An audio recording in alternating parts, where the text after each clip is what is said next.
Greetings and welcome back to another round of audio shenanigans. I'm one half of the duo of Controllers and Couches, FullMetalChicken. And I'm Steph, and you'll also hear for a little while the featuring of our next door neighbour. Yeah, doing... Fixing the fence that fixing these the dogs fence. have been chewing through. Yeah, so you're going to hear background today, so we apologise for that. But we left recording way too late this week, so we have no other choice but to record now. Yeah, now is the time we have to do this. So, what's new?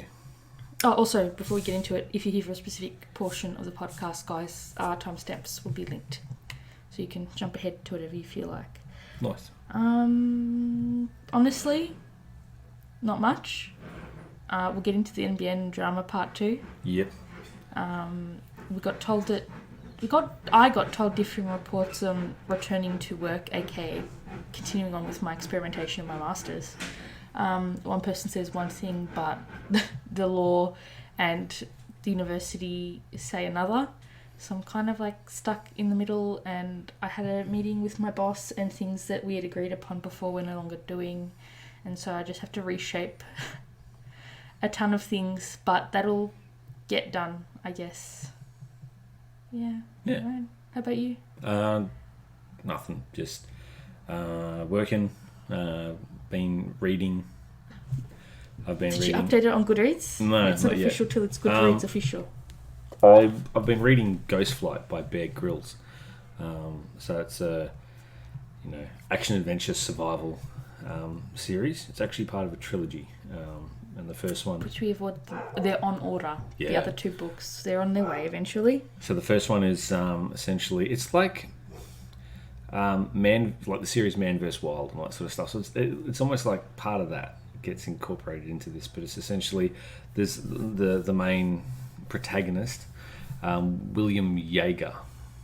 Or some people pronounce it Jaeger. But Yeager, essentially former SAS. And essentially he's... leading an expedition into the Amazon jungle. So, I'm not going to give any spoilers because I'm enjoying it. I'm about probably 3/4 of the way through. So, have you updated it on Goodreads yet? No, not yet. So, it's definitely action-packed.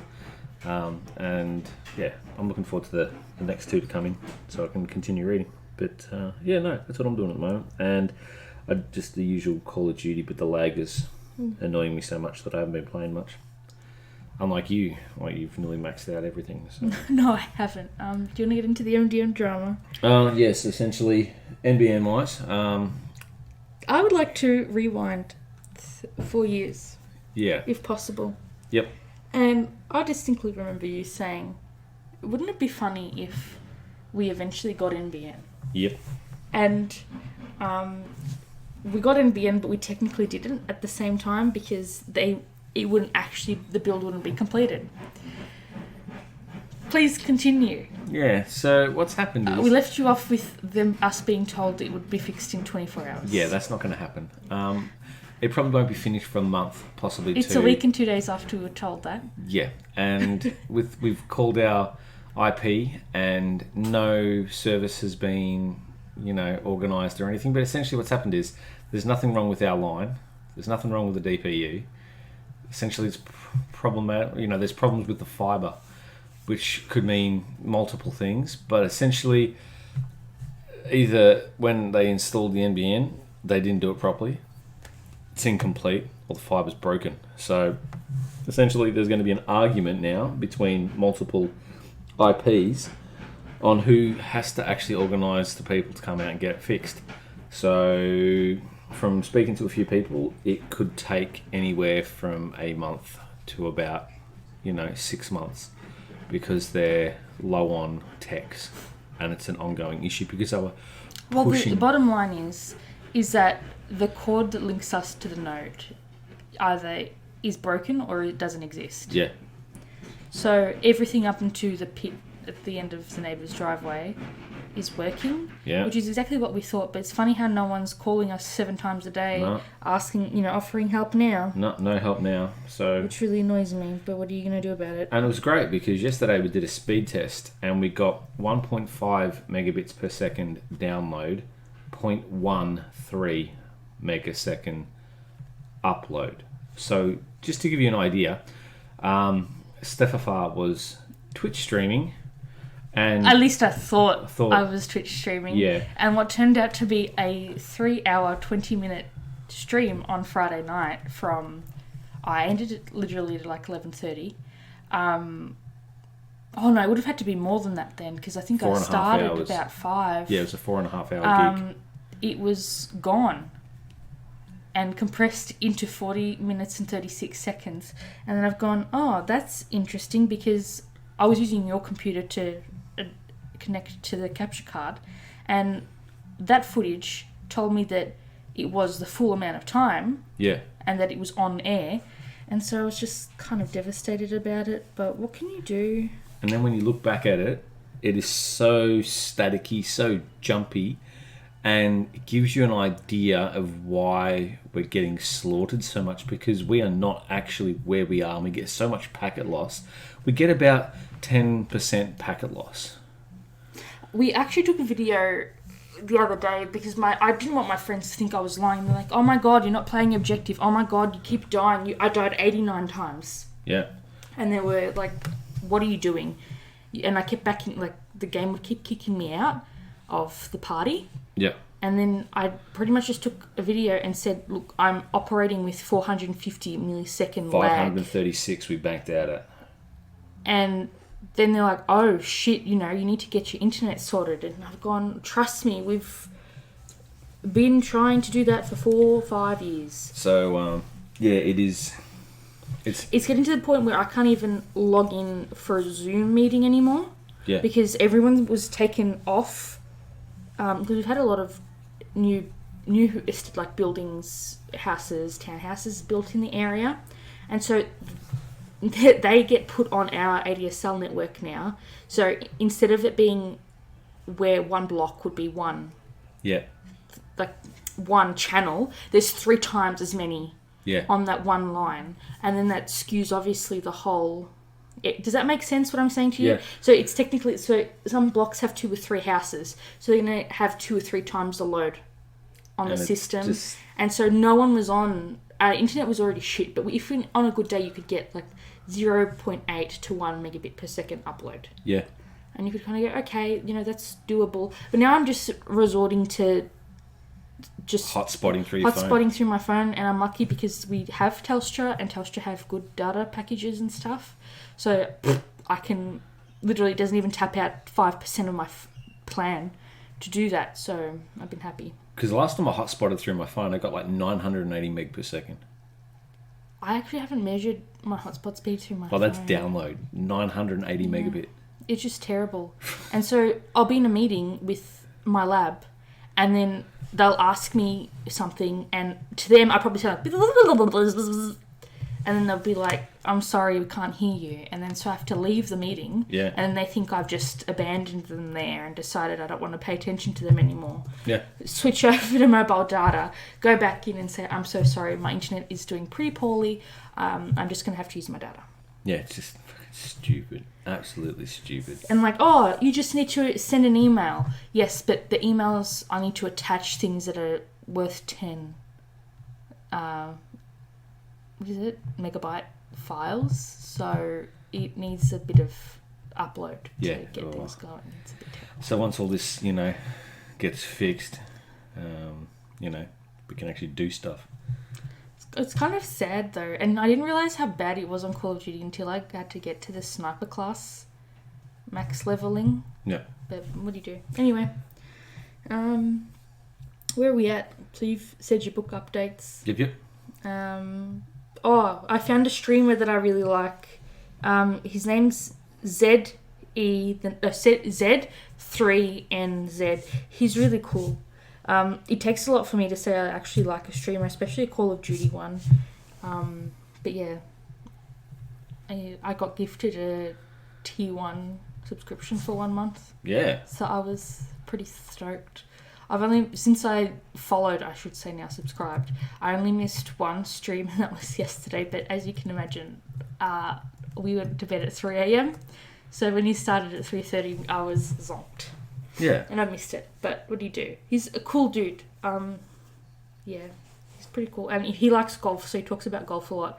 And he plays with two of his friends. And they taught me, like, just watching how they play it. And he's actually really good. Like, he either has 100 wins on Warzone now or close to 100 wins. Yeah. I haven't seen his latest stream to be able to tell you that.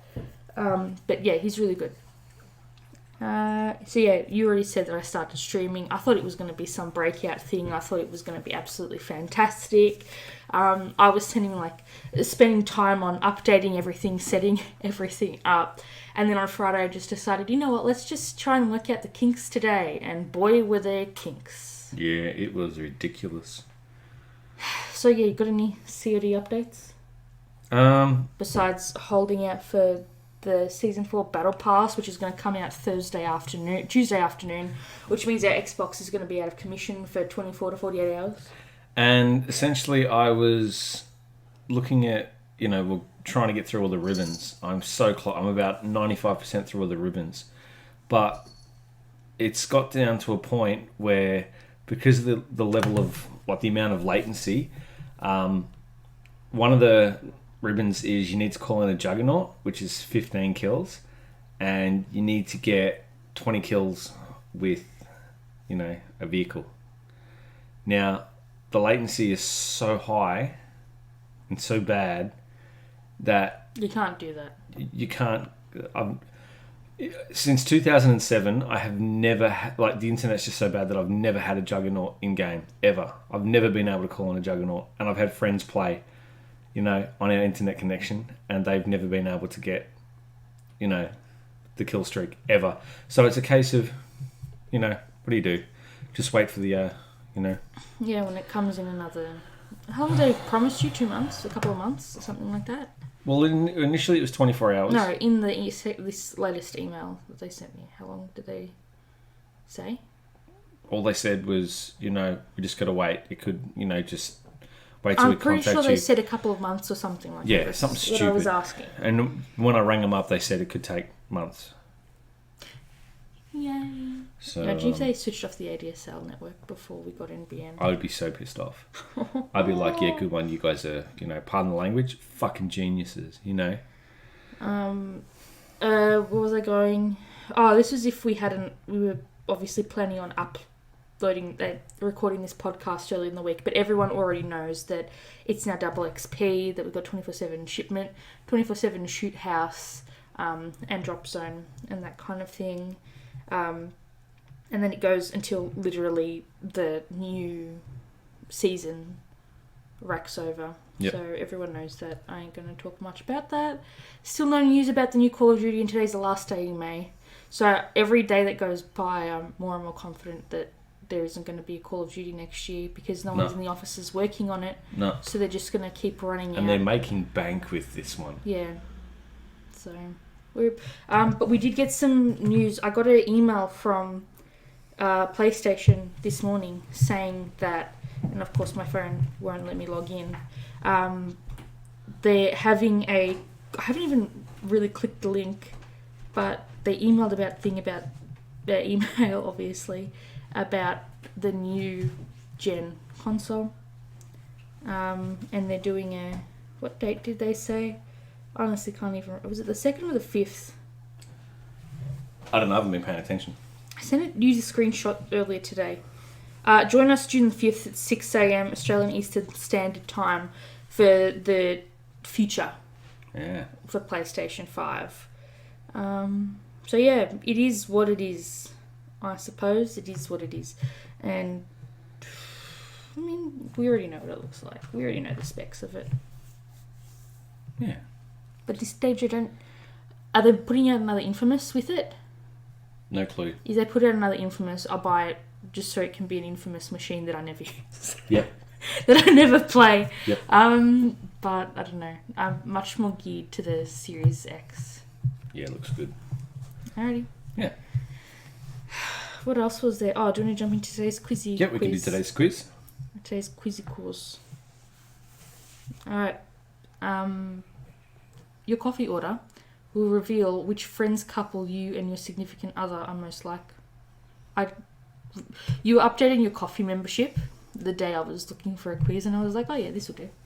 Yep. All right. What are you ordering? Espresso. Wait, you have to read it out, Michael. Oh. Latte, macchiato, americano, tea, hot chocolate, it's espresso. Espresso. Then choose your syrup. You didn't even let me answer. Jesus Christ, none of these things. What's the iced one I normally get? It's an iced coffee, but they don't have that there. There's a shot in an espresso. I guess it's different. This would be hot chocolate. Yep. Then the next one is choose your syrup, which is hazelnut, peppermint, caramel, vanilla, toffee nut, none. I don't go anything. Caramel. So I'm going none. Caramel. And then... Add another syrup. Cinnamon, peppermint, pumpkin spice, salt. Oh, salted caramel. Raspberry, none. Salted caramel. Yeah, I'm going none. Milk. This is a wasted opportunity for them to spell it out like that A2 commercial. Full cream. Yep. Only 2% fat. No? You could, yeah. All right. I remember that. That's funny. Yeah. Let me play it. Milk.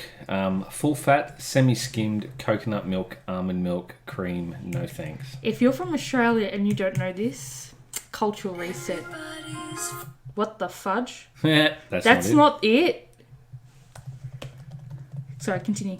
Yeah, so I'm going to go just normal, full fat milk. Yeah, full for me too, please. It's a hot chocolate. It's all powdered anyway. Yep. Any toppings? Chocolate, whipped cream, cinnamon, strawberry, caramel, none thanks.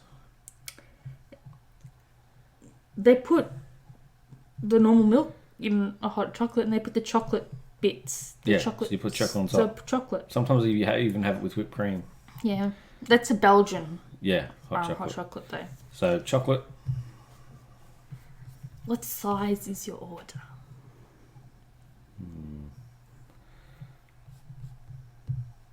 Let's see. You got extra small.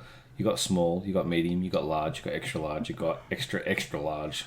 Small for me, thanks. How big are the freaking coffees in America? Huge. I'm usually going like a medium or a small. Usually medium.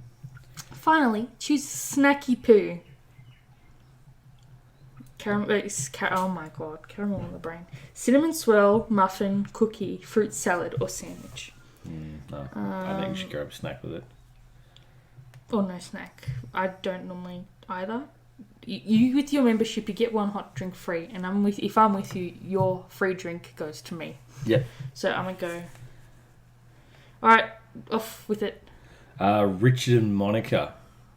Isn't he the rich dude with the video calling? Yeah. Yeah. Yeah. What does it say? What's the blurb? Congratulations, your relationship is like Richard and Monica's. Both of you have different ways of viewing the world. One of you is the more traditional type, while the other offers a fresher approach. You both enjoy seeing the world from each other's perspectives. Your relationship has a lot of potential, but at the end of the day, you might be looking for different things. Talk it out early on to avoid potential heartbreak. Oh, jeez. Brutal. I got Joey and Charlie. I have no idea who Charlie is. Congratulations. Your relationship is like Joey and Charlie's. You and your significant other haven't known each other for very long, yet there's something that draws you to each other's personalities. Whether you're suited as partners is a little dubious, since it seems that it actually work a lot better as friends. You're probably trying something out casual to see where it takes you. Word of warning, one or both of you making goo eyes on other people. Can I just say that that's what I would never order? If it was for coffee, I would get a cold brew. Just saying. So all of this is wrong. But what do you do? And I actually wouldn't put that much caramel in there. I just selected it because if something comes with the option of caramel, I must select caramel. Yeah. Alright, I found the advertisement. It's for Paul's Milk. You ready? A bottle of milk, thanks. Low fat, no fat, full cream, high calcium, high protein soy, light skim, omega-3, high calcium with vitamin D and folate or extra dollop. I Just want milk that tastes like real milk. This tastes Like like full cream milk. and And the 2% fat. She's such a sassy bitch, and I love her. Alright, yeah, that's it. Sorry. It's funny when you listen to it, you know the words. Yeah, it's one of those ads. No movies to review for you today, but we do have some shows. Yep. I was advised to watch Motherland Fort Salem. therefore I roped you into watching and marathoning Motherland Fort Salem with me. I would rank this show 8 out of 10. Nice. What about you? Why are you saying nice as if you haven't seen it before? Yeah, and you have nothing to add to this conversation. I'd probably give it like a 6.5, 7, only because the warlocks in it, they're, as far as I can aware, all they're doing at the moment is just making things. That's it. They just make things. They make weapons. That's it. I thought there would have been some kind of combat prowess or something as well, and I'm like... You do realise that this is a feminist power show, so it's supposed to portray the women as the stronger sex? Yeah, but I just like balance, battle tactics. It's not supposed to show balance or battle tactics. It's supposed to show... It's called Motherland for a reason. Yeah. So, yeah, that's just my thought. Sexist pig. No. You misogynist. And we started watching Discovery. Oh, do we want to talk... Alright, so basically the whole plot line, I'm not going to spoil it, but for Motherland Fort Salem is literally the US Army is made up of witches. And they do some really kick-ass shit. But instead of like casting spells, they use different... What's the vocal levels? What's the different vocalizations to what we would consider casting spells. And so the enemy called the Flea are doing a lot of terrorist attacks, and so a ton of girls feel obligated to sign up. And you can only sign up if you are, because you're a witch, right? And to be a witch, you obviously have to be part of the big bloodline, or a known bloodline, so you can't have a witch come out of nowhere, if that makes sense. And it's very, again, feminist, so you keep your mother's maiden name, if that makes sense. So that's how they're not tribes, but that's how the bloodlines are labelled, and so on and so forth. And there's a bit of animosity between girls of rival bloodlines, and it's like everything on the CW that starts off really, really good. So I would definitely recommend it. And yeah, some of the plot lines you can pick out really easily. I'm not going to give any spoilers as to what, but you'll figure it out when you watch it. Yep. But other stuff, there are twists and turns that even I didn't see coming, but it was pretty good. It was a solid, I think 8 or so hours watching, so it was alright. And then, do you want to explain Discovery of Witches, non-spoilery? Ooh. So basically there's this anthropologist, yes. And she's at Oxford, and she's giving a guest lecture. And then she's told, oh, how close is your data to publication? She's like, real close. And then so they were like, okay, we want to publish it. Because publications happen that quickly. Yeah. You can find a collaborator that fast. Oh, yeah. Totally. Maybe in anthropology, I can't speak to that, but in science, it's completely different. And then so she's from Yale. Is that correct? Or I can't remember if she's Yale or Harvard, but I'm pretty sure she's from Yale. And so she's doing stuff in London, and then you find out that she is a witch, and she knows that she's a witch, so you don't have to deal with the whole, I'm discovering that I am a witch. But then she's in the library doing research for her paper, and she comes across this book, this tome, that people haven't been able to find for, they make it sound like years, but I think it's like 100 and something years. But she was able, she found it, she read it, and it transferred some knowledge to her. And so we're going on a trip in our favourite rocket ship, and there's a love interest and a ton of other stuff, and people who she thought were her friends aren't really her friends. And basically, if you like Outlander, it's a lot better than Outlander. Yeah. Flows better too. Yep. Alrighty, that's it. That's all I have for you. Obviously, I haven't finished it, so I can't give you a proper rating. I think we're up to episode 5. Out of 8, 10? I think 8 at the moment. Yep. So watch some more of that. And obviously, we were watching Rick and Morty. So which is shit. It's, I don't know, it's not as stand out as the previous seasons. Yeah. Season 3 was tolerable. Season 1 was Season 1 and 2 were something else. Phenomenal. Season 3 I could deal with. This one, I just switch off. No, it's just stop, start. Yeah. But I guess I understand, like, they're churning it out because obviously everyone's in quarantine, but I don't understand the decision behind, okay, we're going to take, like, 2 years to make a season. Yeah. To, we're suddenly going to have, you know, the rest of the other half of the season ready to go in 3 weeks. Yeah, not good. So, obviously... The only people who can pull that off, I think, is South Park. Yeah. Because they have a whole fleet of people to get it. They just get it did. Yeah. I appreciate it when they're trying to make it like current events. But the jokes are falling a little flat. It's just not its usual self. But that's just my personal opinion on the matter. There's one more left, the season finale, and that comes out Friday. Yep. So, yeet. The one that I'm waiting on is Final Space. So... Is that season 3? Yes, season 3. When's that coming out? I'm not sure. So it hasn't even been announced? Has it been renewed? It's been renewed. I've been seeing posts of the like sketches and the colour palettes and everything. So yeah, looks really cool. Got you new feels. Yep. Alright, anything else you want to add before weekly news? No, that's it. Alright, so I don't want to say one really fucking terrible and one other terrible thing because they're two completely different things, but just shit things that have been bothering us in the news. And we obviously have, even though we don't have that many listeners, we have a platform and everyone, regardless of who you are, should be talking about this. And this is the very fucking brutal murder, because that's what it is, of Big Floyd, I suppose. Yep. Which is terrible. There's a 7-minute video floating around that you can pretty much view anywhere that everyone knows what it is. There's a 7-minute video. It's heartbreaking, brutal. I couldn't make it through the whole thing, and there's literally no good news to this because it technically shouldn't have happened. No, it's not even technically. It and just like shouldn't police have fucking happened aside, at all. you know. Yeah, it's just fucking despicable, to be honest. And this guy, he's fucked. Rightly so.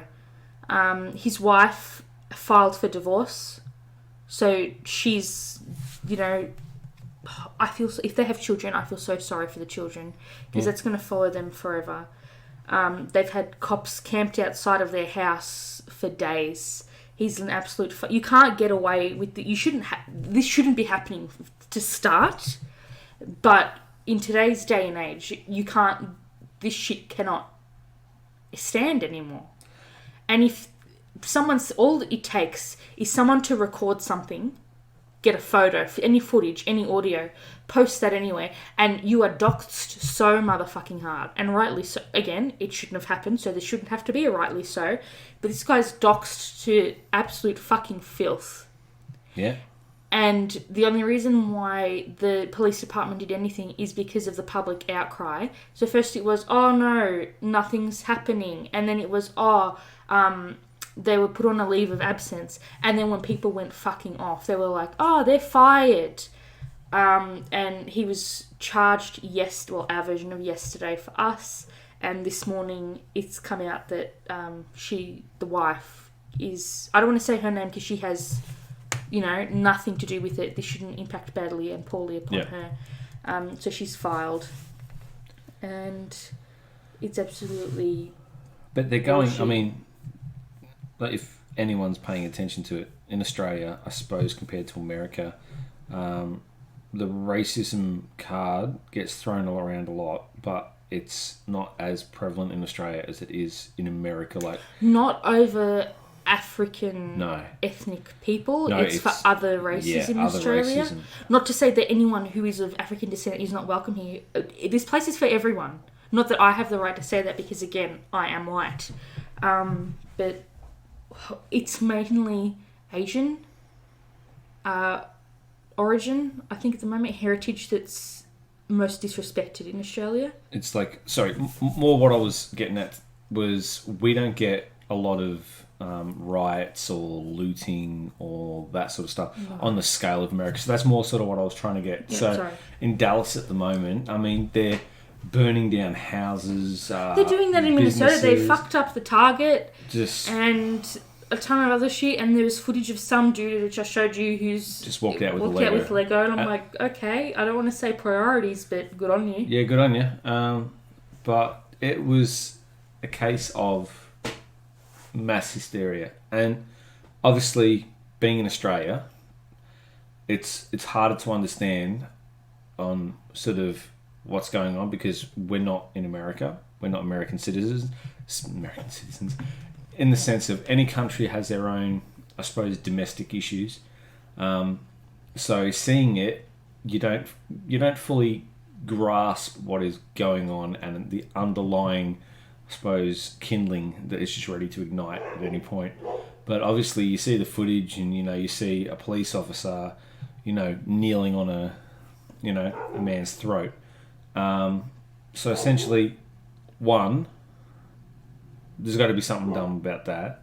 Two, the fact the guy has not listened to anything that this person on the ground has said based on colour. They were called out for a racist fucking attendant anyway. Yeah. He had paid with cheque, I believe, and so the racist clerk was like, "Oh, this is a bad cheque, a fraudulent cheque."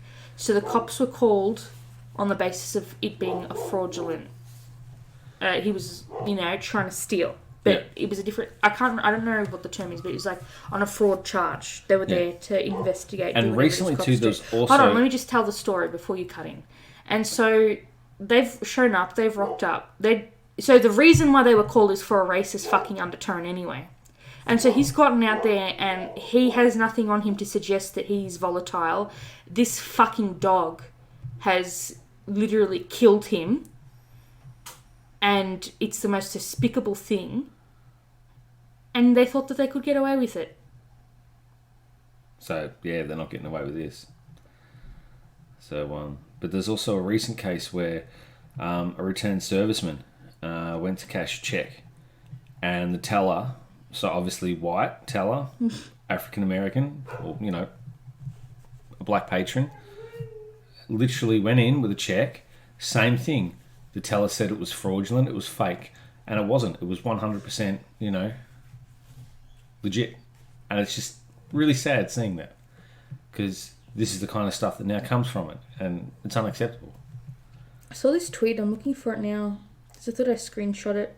But obviously now that I need it, I can't find it. And it was basically saying... It was on Twitter. And this person was saying, for a nation being Australia that was built on convicts... We're doing pretty fucking okay. We're not the ones with guns killing people. No. We're not the ones having our cops go after people and hunting down people of a specific race. I mean, also too, look at our governing system. We run off the Westminster system, same as England. But looking in England... But America has the same... America has democracy. They're allowed to vote. The only difference is that they have a dictator... Our dictator is the Queen. Yeah. And there are several degrees of separation between... But at the same time, if she made a call that affected us, we would still have to follow her call. In some ways, especially in war connotations, it's better to have her as an ally. We're vastly protected being allied with the Queen and being under a constitution as opposed to America doing whatever the fuck America wants. America's not doing well. No. But in the sense too, our police, sure, they're packing Glocks. But what's that got to do with the Queen, Michael? In the Queen, in the sense that, look at the right to bear arms in America. Everyone is packing heat. But in Australia, up until recently, or not recently, it was like, 98? 95? What did the Port Arthur shooting occur in? In Tasmania, I can't remember. It was in the 90s though. That's when there was the amnesty. Yeah, people had to start handing... You couldn't carry... Unless you live on a farm, unless everything is... And when I say... Isn't it like every bullet you buy has to be accounted for? Pretty much. And I mean, on farms, obviously, you need... It's for stock, culling livestock and pests and... And when we say culling livestock, we don't mean you have a shit day and you decide, I'm going to knock off 100 head of cattle. No. It's like, occasionally needs to cull one's sick or something. But or if you see like a snake or a fox. But like 1996, Martin Bryant went nuts with a semi-automatic assault rifle, and killed 35 people. Look at Canada; they've done the exact same thing. Yeah. Trudeau, is it Trudeau? Trudeau, yeah. He's like, thoughts and prayers aren't enough to fix this. You're going to hand in all your bloody weapons. But at the same time, Australia has very high knife-related incidents. If you go to a club, you have to hand in, like, they ask you to check your pockets, apparently, especially in Sydney, and they just collect hundreds of knives a night. It's crazy. Because they have to empty their pockets and shit. Yeah. It's part of, like, the lockout laws. Allegedly. I haven't been there. But that's what I hear. That's what I read. But, so that's it. There is a link to the Justice for Big Floyd website. We're going to put it in our show notes. Please go ahead, check out the website, sign the petition. Every 24 hours, it looks like they're boosting the total, which is fucking fair enough, because so far over 2.5 million people have signed this petition. You can sign it even if you're outside the US. You just have to leave the zip code area blank. And it's a call to action to make sure the county attorney Michael Freeman must use his power to arrest and charge the police officers responsible for the murder of George Floyd. Apparently I didn't insert it into the notes, but they've been smashing the calls, because if you're in the US, they also ask you to call, and the officers received over 800,000 calls relating to the people saying that they want these assholes to be charged. If you want to call, that is 612-324-4499. And yeah, what do? It's absolutely trash that someone's life can be lost in such a way. I don't know. It's pretty sad. And then there's another thing, and this one grinds my gears to fucking filth. Basically, this bitch is, I want to say she's old news, but I feel like I remember her a lot longer than what I think. But there's this thing of the family vloggers, right, on YouTube and shit, and this can take many turns. And I know we've spoken about it before, because what people don't understand is they think that they're taking lovely home videos that they share with their, in quotation marks, family on the internet, aka their family being subscribers, right? What you don't realise is that footage can be re-uploaded to very many nefarious websites. Yes. I understand having a family. You know what? Fucking record it, vlog your family, but don't share it on the internet. No. Put all that footage aside. Save it on SD cards and save it, right? But there's this family, YouTubers Mika and James, is it Stephfafahh? I don't know. They're stuffed, so whatever, regardless of the thing. So these two people made a brand for themselves because they went and adopted a child from China, and he has, I don't want to say he's disabled, but he has autism, and apparently, allegedly, some other things. Yeah. They didn't disclose what, and rightly so, but basically, they adopted a young boy. He became the face of their brand, their money-making. They picked up sponsors because of this. Their flights to go to China to pick him up was covered by their brand.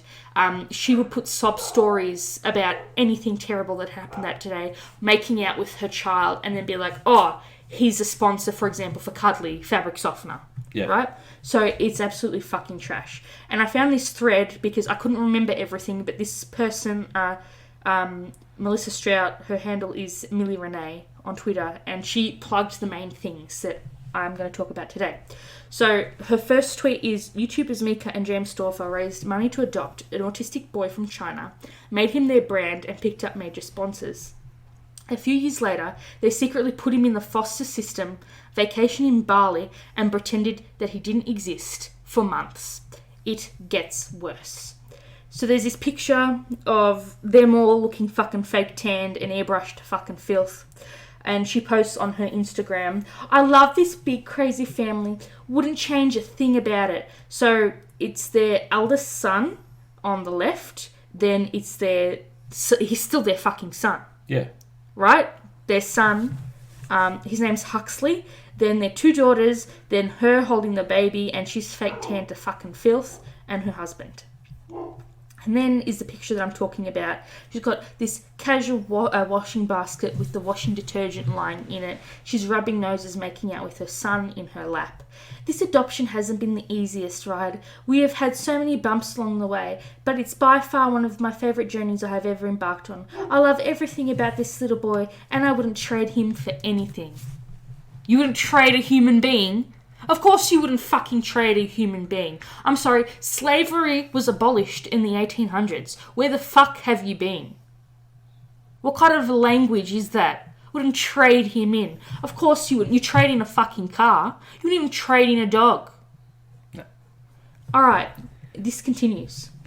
And then Melissa goes, the Stoffers were understandably struggling to meet autistic Huxley's needs, but they were already looking for a new child, one with special needs that are easy, that most people wouldn't consider easy. They wanted to try again and reinforce their white saviour brand. And so there are some screenshots here where Mika Stephfafahh has posted on China adoption questions. Would love to hear some personal... and this is in... what are these? May 24, 2018, August 8, 2018, January 20, 2019. And she says, would love to hear some personal experiences of adopting out of birth order. Good and bad experiences, please. We are praying about an older child right now and really want to educate ourselves on all we need to know. Thank you. We're going back to our second adoption and wanted to see if anyone has written a blog post or has a good article on picking a child. Picking a child.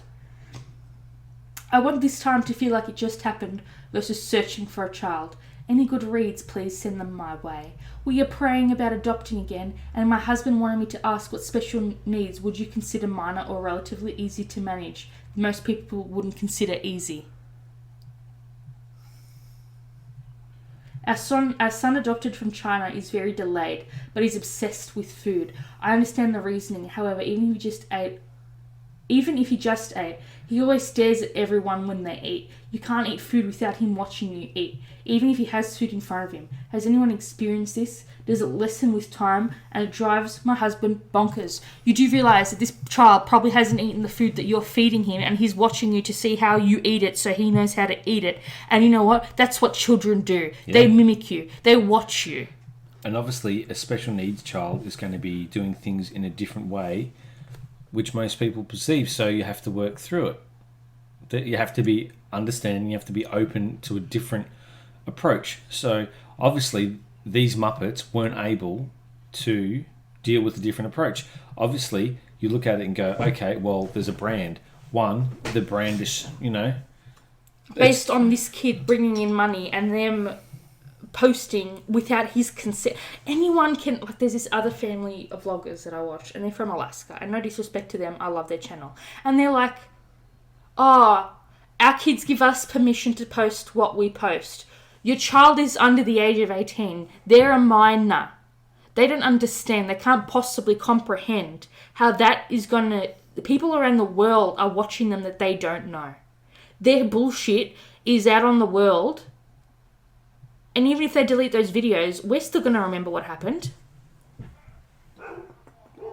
And it's just sad because, obviously, if it was just, okay, the initial premise, okay, look from a different angle, they've adopted a child, and it's a case of, okay, they are asking for help to but try... But also, why are you asking on the internet? Exactly. Ask the specialist. Yeah. Say, for instance, if there was no money to be made, they didn't have any brands, they were... who do I go to? No, you don't understand. She started social media because of this child. No, but I'm sorry. Other perspective had, say, this family, different, say, parallel. So you've got this family doing what they've done, and the same family in a parallel universe doing the most they could for this child to help, seek assistance and work through it. Not as in not doing what they've done, a different thing, and giving. So, I mean. Go on the internet, share your story. Yeah. Do not post your son's name, biological or otherwise. Yeah. Adopted otherwise. Don't post their pictures. Just say. Refer to them, my son, my eldest daughter, my youngest son, yeah. His age, whatever. This is what I'm dealing with. That's it. That's all you need to show. That's all you need to talk about. Yeah, that's it. Anyway, there's more.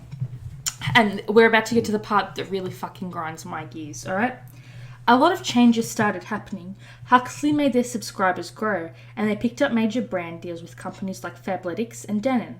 With that money, they bought a luxury home and had another baby. Children with autism can struggle with change, so things got harder, right? I don't want you to look at it yet. I want you to react to me telling you what you're looking at. The Stephfaffahs duct-taped Huxley's hands to get him to stop sucking his thumb as a coping mechanism when he was between 2 and 3. But here's a photo of their biological daughter at age 7 sucking her thumb with no tape. They also recorded his meltdowns and uploaded them to their YouTube channel. So if you go to her link, it's like, you know when you jar your thumb and you have to wrap your thumb? They've done that with duct tape. This poor baby's hands, his thumb and his wrist are duct tape. Who does that?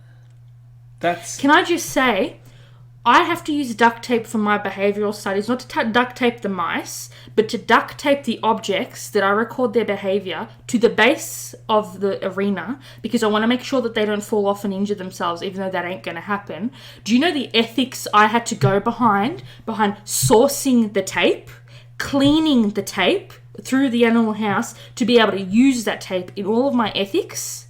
And this bitch is putting fucking industrial duct tape on this child's hands. You don't know what that's doing to his skin. You don't know what fucking... And she's like, oh, I'm all clean eating. Obviously, they're not vegan. I'm all clean, less chemicals. But what about the fucking industrial solvents that are in this glue that this child is going to chew? Yeah. That you can see there, he's like pulled the top off. Not pulled off, but he's bent the top because he's trying to get to his thumb. Yeah. But also, too... But my white daughter, my genetically white daughter... Do whatever the fuck you want. We can afford braces. Don't worry about it. Something right there, looking and hearing that, you go... Why wasn't DHS called? Absolutely. These people should be charged. What the fuck is YouTube allowing that content of a child having a meltdown on the internet for? That child is being mistreated. Regardless of if it was him having a breakdown over something that is normal and isn't, like, he can't deal with because of his medical condition, that's not something you need to monetize. No, not at all. Alright, so they say, in the thread continues, instead of taking a break from YouTube to work through their issues, they put Huxley in foster care.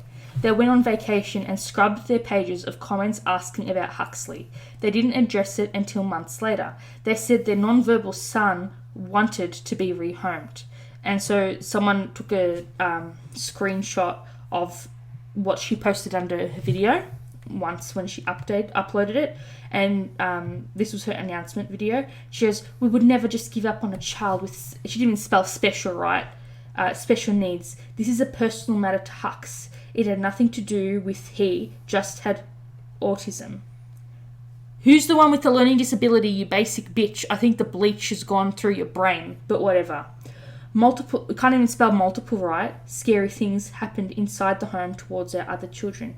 And if these events happened with one of my biological kids, so if it was another adopted kid, who gives a fuck? But the fact it touched the child that came out of my uterus, that's another issue. After all the help and after the behaviours we witnessed, sadly we could not have another choice than to seek help and get their needs met. Huxley wanted this decision 100%. We saw that in family time with other people. He constantly chose them and signed and showed tons of emotion to show us and let us know he wanted this. Huxley never had a say in his adoption, and he needed more help and also wanted this, and we know that 100%. I'm sorry, her son could have written a better comment than that. And also, too, obviously, if he's being treated that way, when he sees any other family interaction from... Obviously, he's going to go where other people look happy and, like, treat... You know, obviously... that kids are like puppies. He was not happy. They were mistreating him. You can tell. I'm not going to They deny... used him as a marketing tool. That's bullshit. And then so she continues on saying, I was a fan of the Stephfaffahs years ago, but they have to consider their other kids. But shopping for children with disabilities because the first didn't conform to the aesthetic of a perfect family once you got that money. With so many fans looking up to them, it needs to be called out. And then so there's a link that we will also be including in the show notes. It's a Change.org petition. We did sign it. And it is called, I think it's to remove all the content that she has of Huxley off YouTube. 83,572 people have signed. They want it to be 150,000. And yeah. Also another thing. If they're talking about, so he's non-verbal, so he's signed, so them gaffer taping his hands... He's limiting his ability to talk, language. so he can't communicate properly. No. Essentially, it's like, okay, what, you don't want me to speak? Yeah. Wow. Fucking hell. That's some bullshit. So the what do you call it?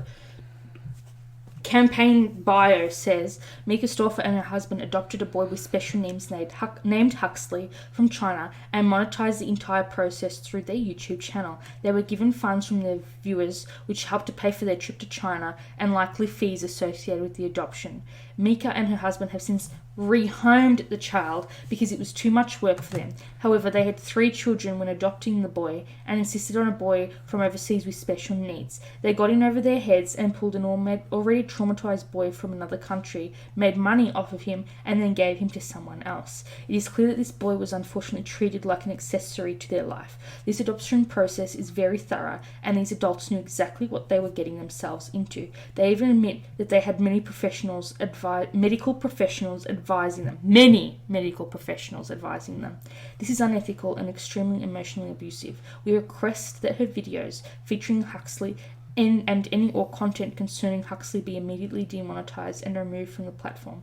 This boy has suffered enough. It should not be public and it should not supplement her income any longer. And then they made an update 8 hours ago saying we have sent an email to Select Management, the Stephfafah's representation agency. We detailed what we are petitioning for, the demonetization and or removal of videos featuring Huxley. We emphasize that we do not condone hateful rhetoric or harassment towards the family. This is purely to preserve as much of Huxley's privacy and to advocate for a clean break to mitigate any trauma he already incurred. Thank you for your continued support. It's all just a marketing ploy. It's all it is. Marketing. I don't know, dude. People are fucking sick. Like, I get saying, you know what, I want to adopt a child that has needs because I'm able to provide for them, I will care for them, and I'm happy to deal with come whatever what may, right? Yeah. And there's a difference between being like, I can make bank off of this. Maybe they did start off with good intentions, and they got so wrapped up in the cashing of it all. Yeah. But what do? She hasn't posted on her Instagram at all since this kind of happened. Apparently you have to scroll like really far down her... Yeah, there are still pictures of him as like September last year. That's him there in the middle. Yeah, because they're still using him as a marketing tool. And the fact that people are getting discounts off the products, it's... There she is monetizing him again at Starbucks. Yeah. My favourite Starbucks barista. So I think they're at home and he's just got a Starbucks apron and a Starbucks cup. But the other thing too is, obviously... And it's his Halloween costume. The sad thing is she's trying to hit the Chinese market too because, oh look, I've adopted from China. The Chinese people will support me because I'm trying to do the right thing, blah, blah, blah. That's blah, their Christmas card photo. Bullshit. That they took at the end of November. Also, that Dreft laundry detergent that she's pushing from that company, it's got 4 interesting chemicals that we know very, very well. Propylene, who else is going to be stupid enough to promote it? Propylene glycol, ethyl alcohol, sodium hydroxide, and calcium formate. a Thanksgiving picture with the whole family there. And extended family as well. Just bullshit. Monetizing him baking Christmas cookies with his siblings. So here's the thing. For instance, on YouTube, if you have anything pertaining to, I suppose, children at all, you can't monetize your channel. For instance, we watch a few, family-friendly YouTube channels. They can't monetize. They can't. They can. Oh, sorry, they can monetize, but they can't have comments. Can't have comments. So they say, go to my Instagram and comment there. Yeah, or my Patreon, blah, blah, blah, blah. So children should not be used as a tool to be making money. Do you want to see how quickly she came to this decision? On the 23rd of January, she posted a picture of Huxley hugging her, right? And she goes, "Thank you so much for trusting me to be your mama. You're the bravest and sweetest boy I've ever met, and I'm so lucky to call you my son." All right, so in January, February, March, April, in 4 months from posting that, which got, I can't tell you how many likes, but got 6,036 comments, she went from that to, there's another, I'm trying to figure out where he ended on her feed. Every day has new struggles and new hardships, but there isn't anyone else I would rather experience this with, and it's the whole extended family, right? Then it's her newborn, then it's her, then it's their Bali holiday. Yeah. So somewhere between the 23rd of January and the 29th of January, where she's in Bali, something happened. That's when she decided 9. And you know what it probably was? I hate to be brash. She probably realised it would be a lot harder to find someone to organise sitting their son because they weren't there, and she's obviously a stay-at-home mummy. So his whole routine would have gone absolutely choppo. Yep. And that would happen it happens to the floofs. It happened to any human being, any child. And she wasn't there, and I bet you he probably had maybe he hit one of his siblings, and then she hit the roof. But see, here's the thing.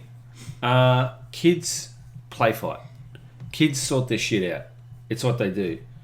Just because a special needs child hits another child makes them no different to... It's what kids do. She wanted a way out, and she wanted to do it again, but she didn't want to have another child. You know what I mean? She probably realised.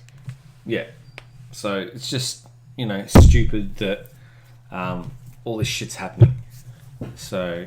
you don't need to talk off. It's unacceptable, and one, for what they've done, purely as a marketing tool. Well, she's saying his new mummy is a trained medical professional, aka I think people found out she's a nurse. What, so someone who actually wants to look after a child? Ooh, shots fired. Shots fired.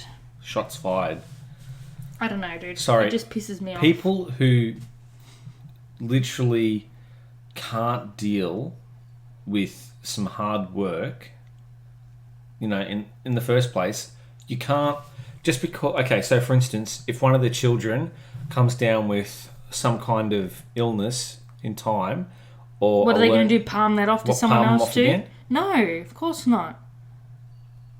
So, yeah. No. They, honestly, for what they've done, YouTube should shut them down. Because they've literally just used the child to make money. I don't even know what her husband does.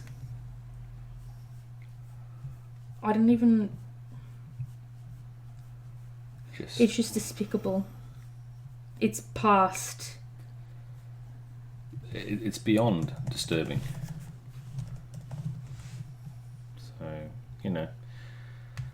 apparently they got their lawyer to release his statement. Oh. According to Cosmopolitan magazine yesterday. And they said, "We are privy to this case, and given the facts at hand, we feel this was the best decision for Huxley. In coming to know our clients, we know they are loving family and are very caring parents that would do anything for their children. Since his adoption, they consulted with multiple professionals in the healthcare and educational arenas in order to provide Huxley with the best possible treatment and care. Over time, the team of medical professionals advised our clients it might be best for Huxley to be placed with another family. when Huxley came home, there were a lot more special needs that we weren't aware of, that we were not told. For us, it's been really hard hearing from the medical professionals a lot of their feedback, and things have been upsetting. We've never wanted to be in this position, and we've been trying to get his needs met and help him out as much as possible. We truly love him. And just for interest, so far, 83,763 people have signed. Yeah.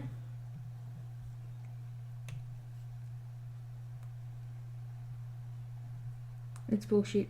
I'd have to do some digging to figure out what her husband does. Yeah. Because if she stays at home, that means her husband's the worker. Yeah.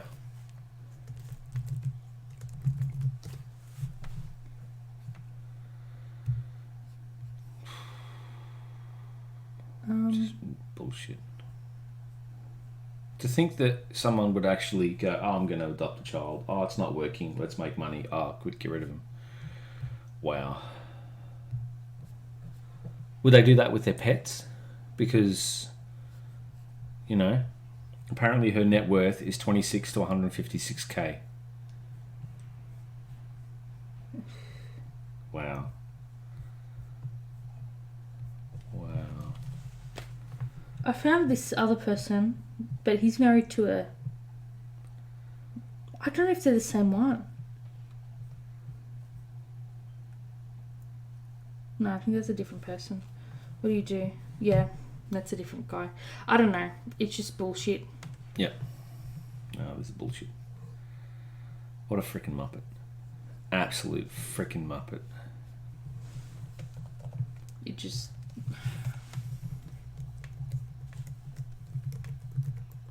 Apparently he's been fully self-employed. He was an engineer. They started their channel in 2014. They've got over 74 million views. Wow.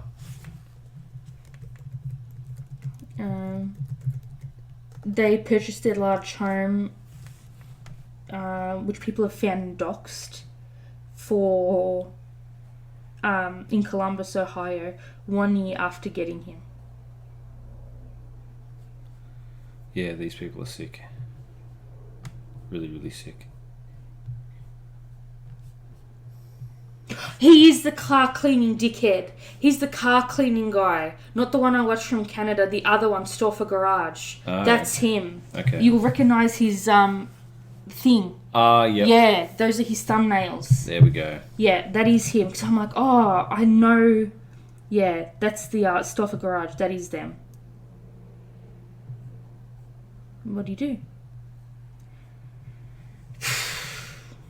You know what? You can have all the car soap you want. It's not going to clean your squeaky, make your image squeaky clean anymore. No. All right, I guess we should get into today's topic. I'm so sorry it's taken so long. Today we're going to be talking about our next fraud case. Yep. Today we're going to be discussing Anna Delvey. Well, actually, her name's Anna Sorokin, but that's a different story. We're going to get there. I actually found out about this case after watching the American ABC YouTube channel. And for some reason, the person who got scammed copped so much flack because they had to justify why they wanted to share their story. And they wrote a book which I will be getting a lot of this information from. Yep. But there are a lot of articles out there in the press, trust me. A lot of them published by Vanity Fair for reasons why it would come to light later on. Yeah. And we're not here to victim blame and shame. But this is definitely a story that more people need to be made aware of. And what people need to understand is, because we're going to read this and we're going to be like, I wouldn't fall for that. But that's the point. The con artist chooses someone Who's and vulnerable. makes the ploy based on knowing that the person's going to fall for that play. Exactly. So just because I wouldn't fall for it, you wouldn't fall for it, doesn't mean that someone out there will. At the end of the day, fraud comes in many different shapes and flavours.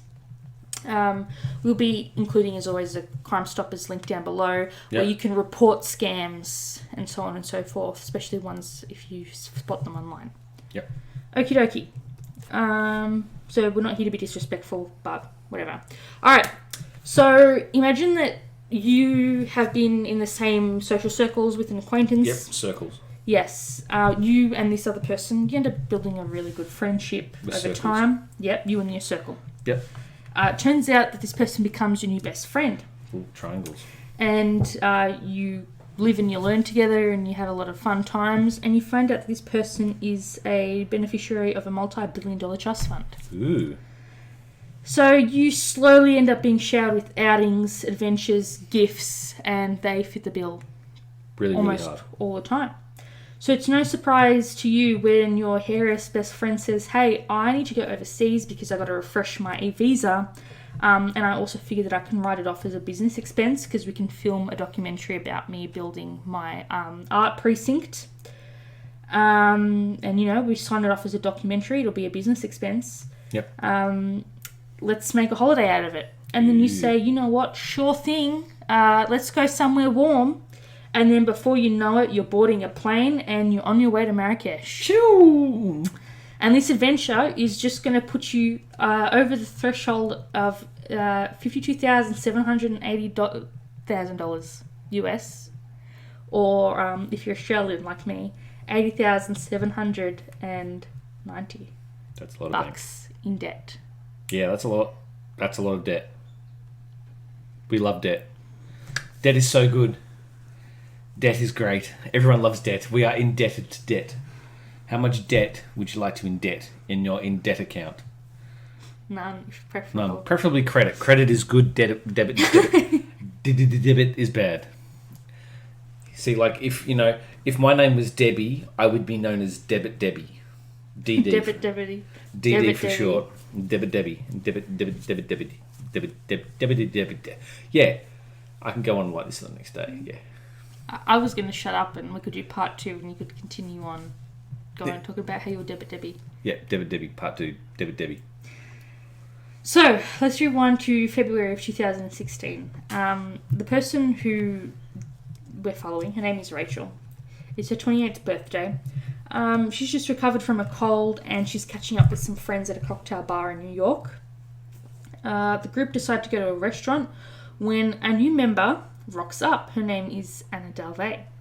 So Rachel had known her by her Instagram handle, the Anna Delvey, where her account at the time had 40,000 followers. She was a socialite. She'd interned at Purple magazine in Paris. And over the dinner, she told the group that she was hard at work in establishing her foundation, which was going to be a visual arts centre.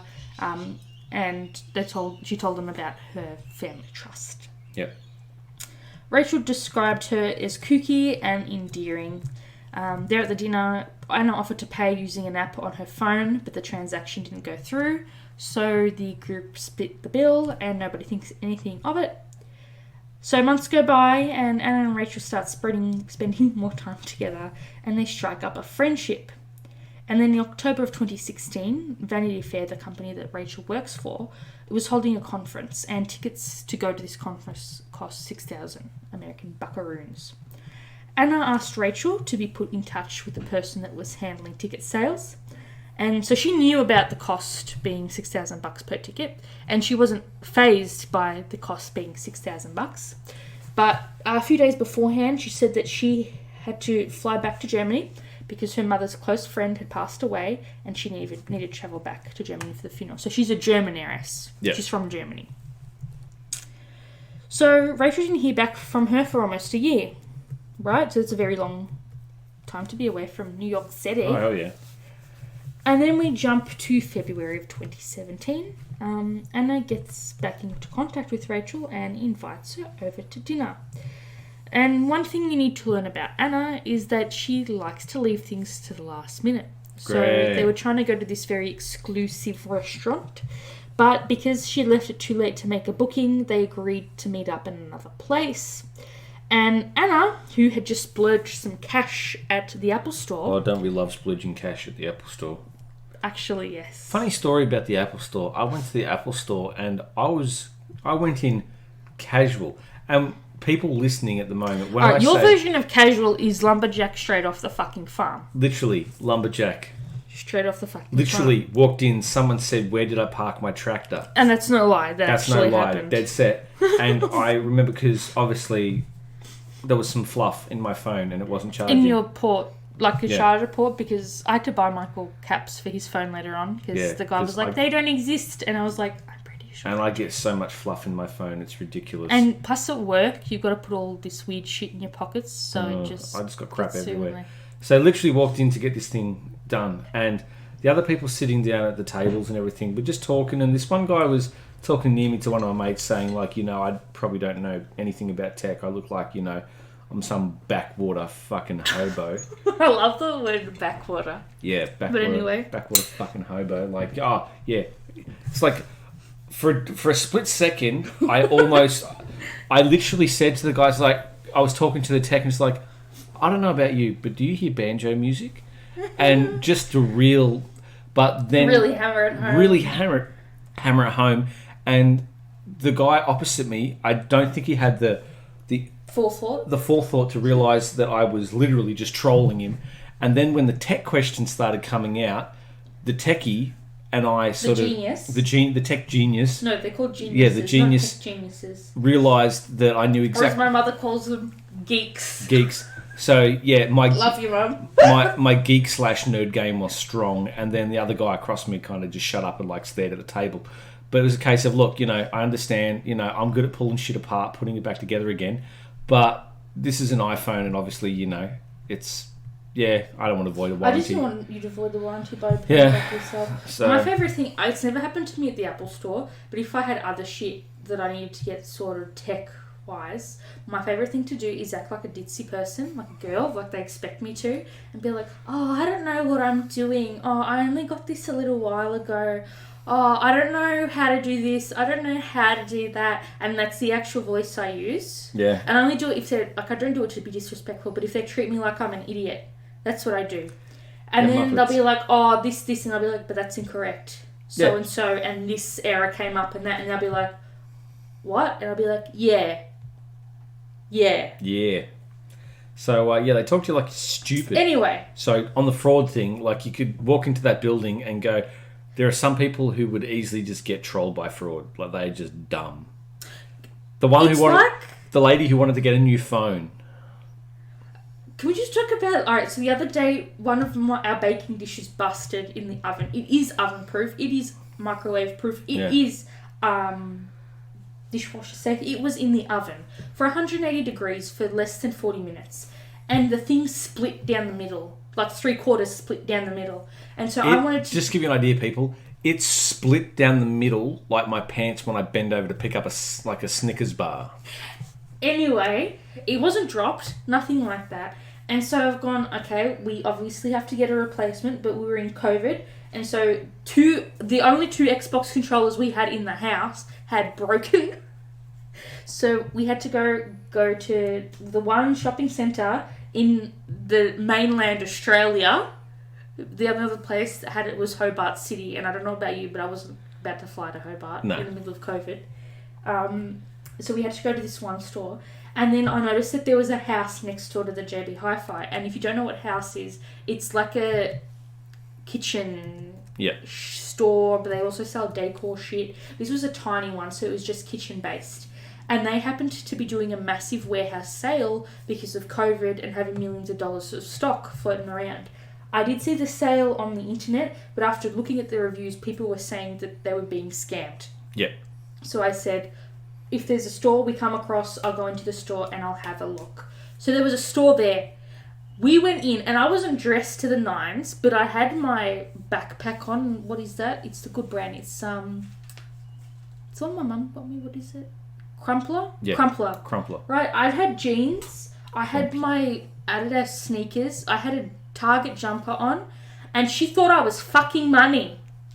I just came in to buy the one oven tray, and I couldn't see it because things weren't organised in a nice way. You think you'd have all your dishes together, you think you'd have all your cutlery together, you think you'd have all your serving boards together. No, and it was a tiny shoebox store, and where it was on the floor, right? And then so I'm looking at you and we're discussing. I'm like, oh, do I want the smaller one? Or do I want the medium one? Do I want the larger one? And then we're like, all right, we'll go for the medium one. And I was like, okay, do we want the blue stripe one, the cream stripe one? Like, you can deal with it for another 60 years. You want it to look nice.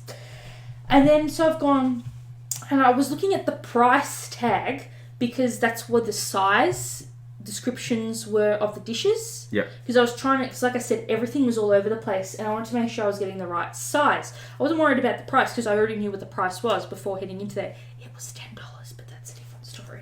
So this bitch was like, everything's on sale, darling. Can I help you with any? And for 45 seconds, like 4 minutes, she was standing over my shoulder, just staring. Not saying anything, just looking at me. Yeah. And I'm there, I want to get a box, because again, they were on the floor. I want to get a box that wasn't damaged because it's less likely for the dish inside to be damaged. I want to make sure it was the right size, so on and so forth. And again, I checked to make sure that it was oven-proof, microwave-proof. Not that I'd ever put it in the microwave and we don't have a dishwasher. But I was more empathetic about the oven aspect. And then I was like, and she kept, and I'm like, can you calm down? I bought an oven dish from you guys a few years ago. It's cracked down the middle. And she's like, it wasn't oven. And I'm like, do you think I'm stupid? You don't know you turn the dish over and it says oven-proof on the bottom of it? Yeah, that was... Oh, you shouldn't have had it. It wasn't on a high heat. It was 180 degrees for less than 40 minutes before I heard it pop. And I switched it off. It was a I bang. cooled it and I threw everything out because you don't know what ceramic is in your food after that. And it was a big bang. And then she was like, and I've gone, I bought it from you guys, I'm just trying to suss out. And then I was so quick to get out of there. But anyway, back to Anna. She's gone to the Apple store, bought 2 iPhones and a MacBook. Oh, That's here we some go. serious dough, isn't it? Yeah, that is some serious dough. Just some cash. Oof. Some serious cash. So she reasons that she has 2 iPhones, one for her international number, one for her domestic, aka American number. So on this occasion, and many others, Rachel kind of asked some pretty normal questions pertaining to Anna's family. You know, what are your family like? Do you have any brothers and sisters? What are your parents like? Do they miss you because you're here? And so all she ever really gets out of Anna is that her family treat each other like businesses, not relationships, that she's not close to her family. Her parents thought that she would be jealous of her much younger brother because there was she didn't specify the age difference, but she was significantly older than her brother. Yeah. And she said that her family's money came from her maternal grandfather and that her dad worked in solar energy. I need you to remember that, the solar energy part, because it's pertinent to the story. Done.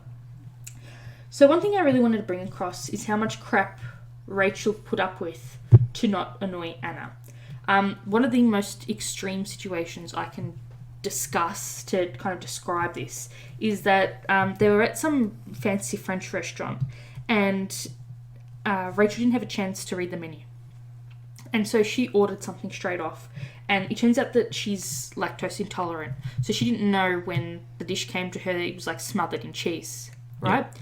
So instead of making things difficult for Anna and saying, oh, can I just order something else? I'm so sorry. Not that you even have to apologise for that error.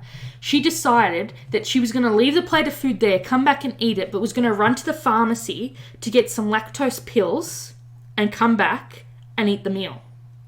Instead of, just ordering something else. Right. Right?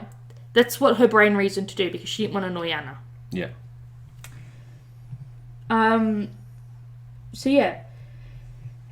And then another thing that I want to point out is that for a large amount of the time, Anna paid for all the bills, whether it be at restaurants, salons, bars. Anna generally fit the bill.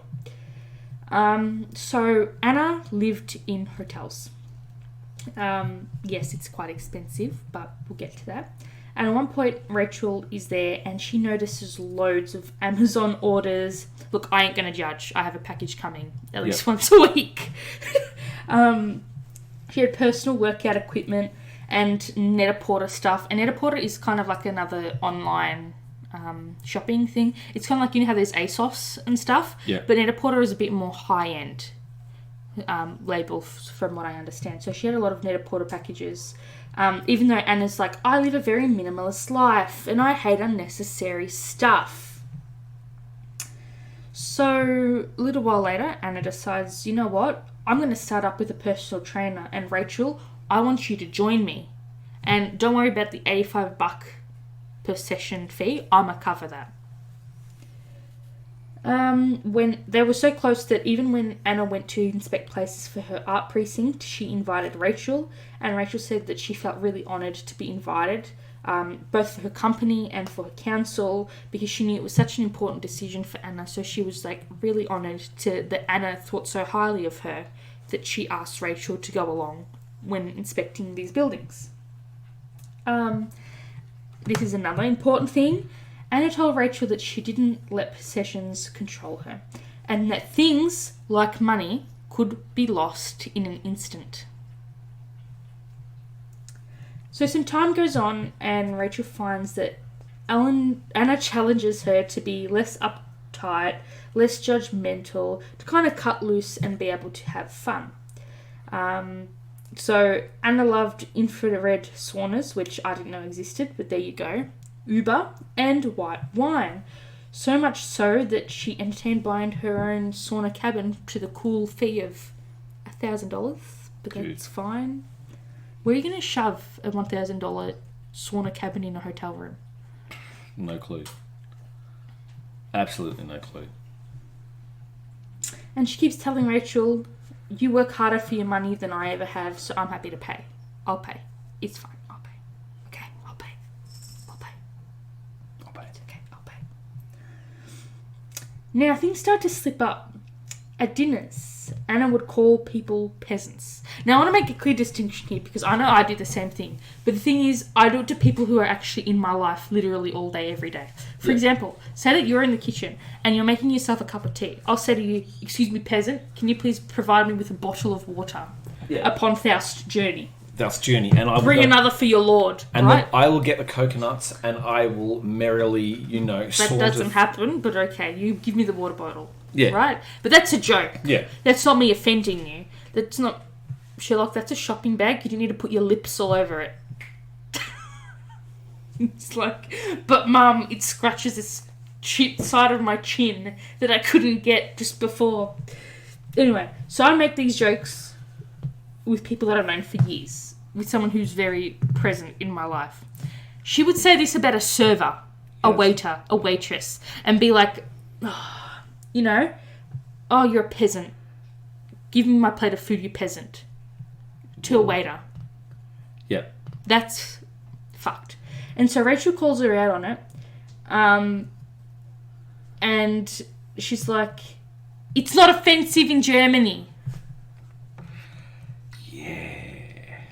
Someone's got some pent up, raging aggression. Yeah. So little things like this continue, and Rachel says that she was largely oblivious. However, in hindsight, there were some very big, very red flags. So Anna continues to treat Rachel to things, floating the tab. Rachel felt like she needed to gain Anna's approval or blessing for things.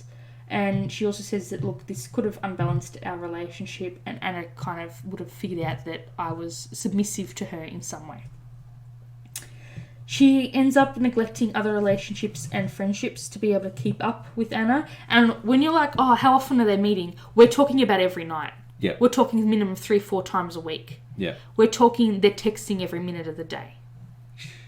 Right? So she's very prominent in her life.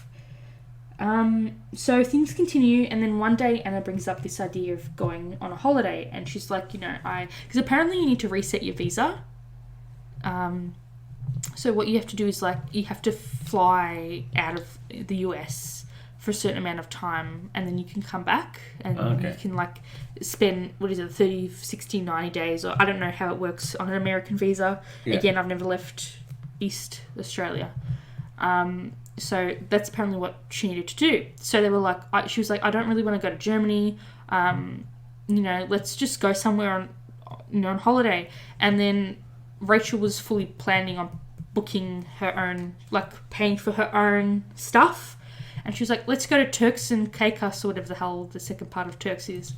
And then she was like, oh, let's go to Marrakesh. I've always wanted to go there. And so Rachel was like, juices, let's go, Yep. So she picks up she being Anna, decides on this 5-star hotel that's charging $7,500 US a night in a private villa. Yeah. And that version of a private villa is like a very large suburban home in Australia. Jeez. Right? So we're talking about a 3-bedroom place. Massive 3-bedroom place. Like very... Very high end. Overlooking, we're talking massive, beautiful place. So Rachel, again, I want to emphasise, was expecting to pay for her own flights and her own expenses. But Anna maintained that she was going to cover everything. Yep. So there were many hurdles before this trip because, like I said, she wanted to make a documentary because she wanted to show her life behind the scenes of setting up this art precinct. Yeah. Right? So what do you need to do when you want to record a documentary?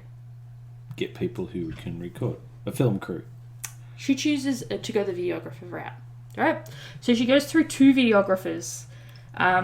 The first girl that they had didn't work out because apparently Anna didn't like the fact that she was talking. So this girl was like, 2 years ago I was homeless and now I'm going to Marrakesh to film this videographer, right? It was like, 2 years ago I was homeless and now my boss is, taking me on an all expenses paid trip to Marrakesh to record a movie. Things are looking up for me. Anna saw that and went off. They fired her. She fired her. Oh, and also she tried to say that she needed this videographer to... she'd given her a deadline when she needed to get the camera and the lenses purchased so that Anna could cover it, and the girl didn't end up doing it, so that's another thing, so on and so forth. Zen's, sorry you're live. I won't be watching right now. Damn it. I just got the notification there. So they end up settling on this other guy, Jesse, and he's friends with Rachel. Outside of work. Sorry, outside of her relationship with Anna. I think she knew him from work, right?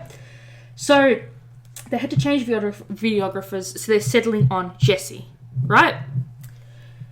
On top of that, Anna was asking Rachel what she would have to do to cover Jesse's fares and another friend, Casey. Yep. Who was there, I think, I can't even remember what Casey was going there for.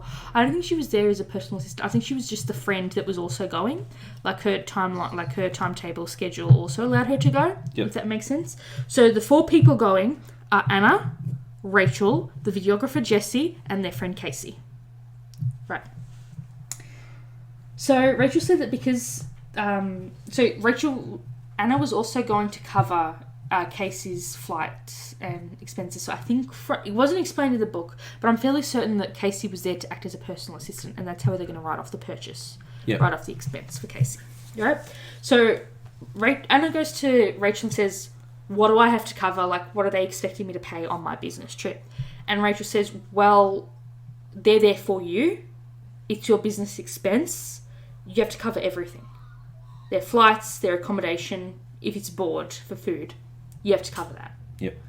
And so Anna was like, "Oh, okay. All right. Obviously, I'm going to cover yours too because you're my friend. You're coming with me." And Rachel was like taken aback by that, and she was very grateful. She was like, "Oh my God, my friend's taking me as well. Like, she doesn't have to do that. I'm fully expecting to pay my own way." Yeah. But that's what she wants to do. So everyone goes on about their life. Rachel, she's getting everything sorted, especially even at work, for before the trip, because what she was going to do is she was going to go with Anna and the other 2 on this Marrakesh holiday, and then she had to be in Paris for work because, like I said, she worked at Vanity Fair. She was a photographer, so she had sort of like slotted the holiday in just before she had to be. And flying from Marrakesh to Paris is quite close because it's Morocco. Yeah. Right? So that's how she penciled it in. She was going straight to work after this trip. So she was lining everything up, getting everything sorted because she was going to be away from work for a little while. And then the day before the trip, you know how I said Anna leaves things to the last minute? She hadn't booked the flights.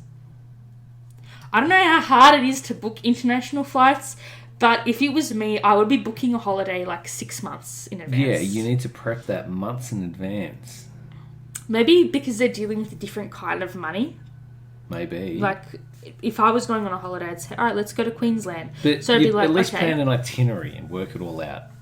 I think that they're on, like, my money will sort it out. Okay. I'll pay. I think Anna's like, I'll pay to get it thing. But point being is, they're talking about this holiday. It's 24 hours beforehand, and nothing's been booked. Yep. Right. Okay. So Rachel's like, you know what, I'm kind of used to Anna being like this, leaving things to the last minute, but it's her trip. It's her, you know, movie. I'm not going to step in the way. It's her rules. Yeah. She calls the shots. So yeah, she wasn't stressed at all. So Anna ended up contacting Rachel and saying, look, I'm busy. Can you please sort it out for me? She gave her photos, so the front and back of her JP Morgan debit card, right? And she gave her those photos. Like, you know how if I was sending you a membership card for something, yeah, and you'd be like, hey, I don't have it on me.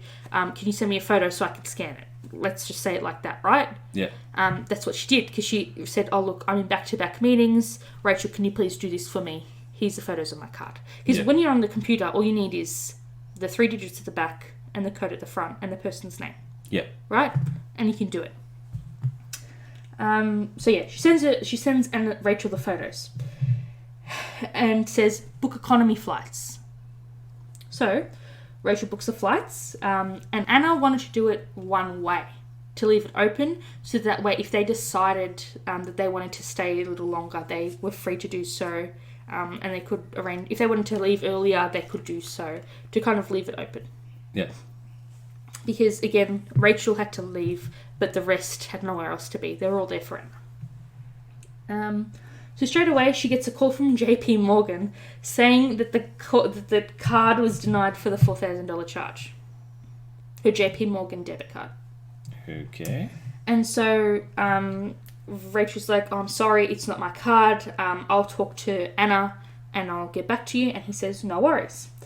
So she contacts Anna and says, look, I need you to authorize JP Morgan, you know, increase the limit. And Anna's like, oh, don't stress. The hotel has pre-authorized the account.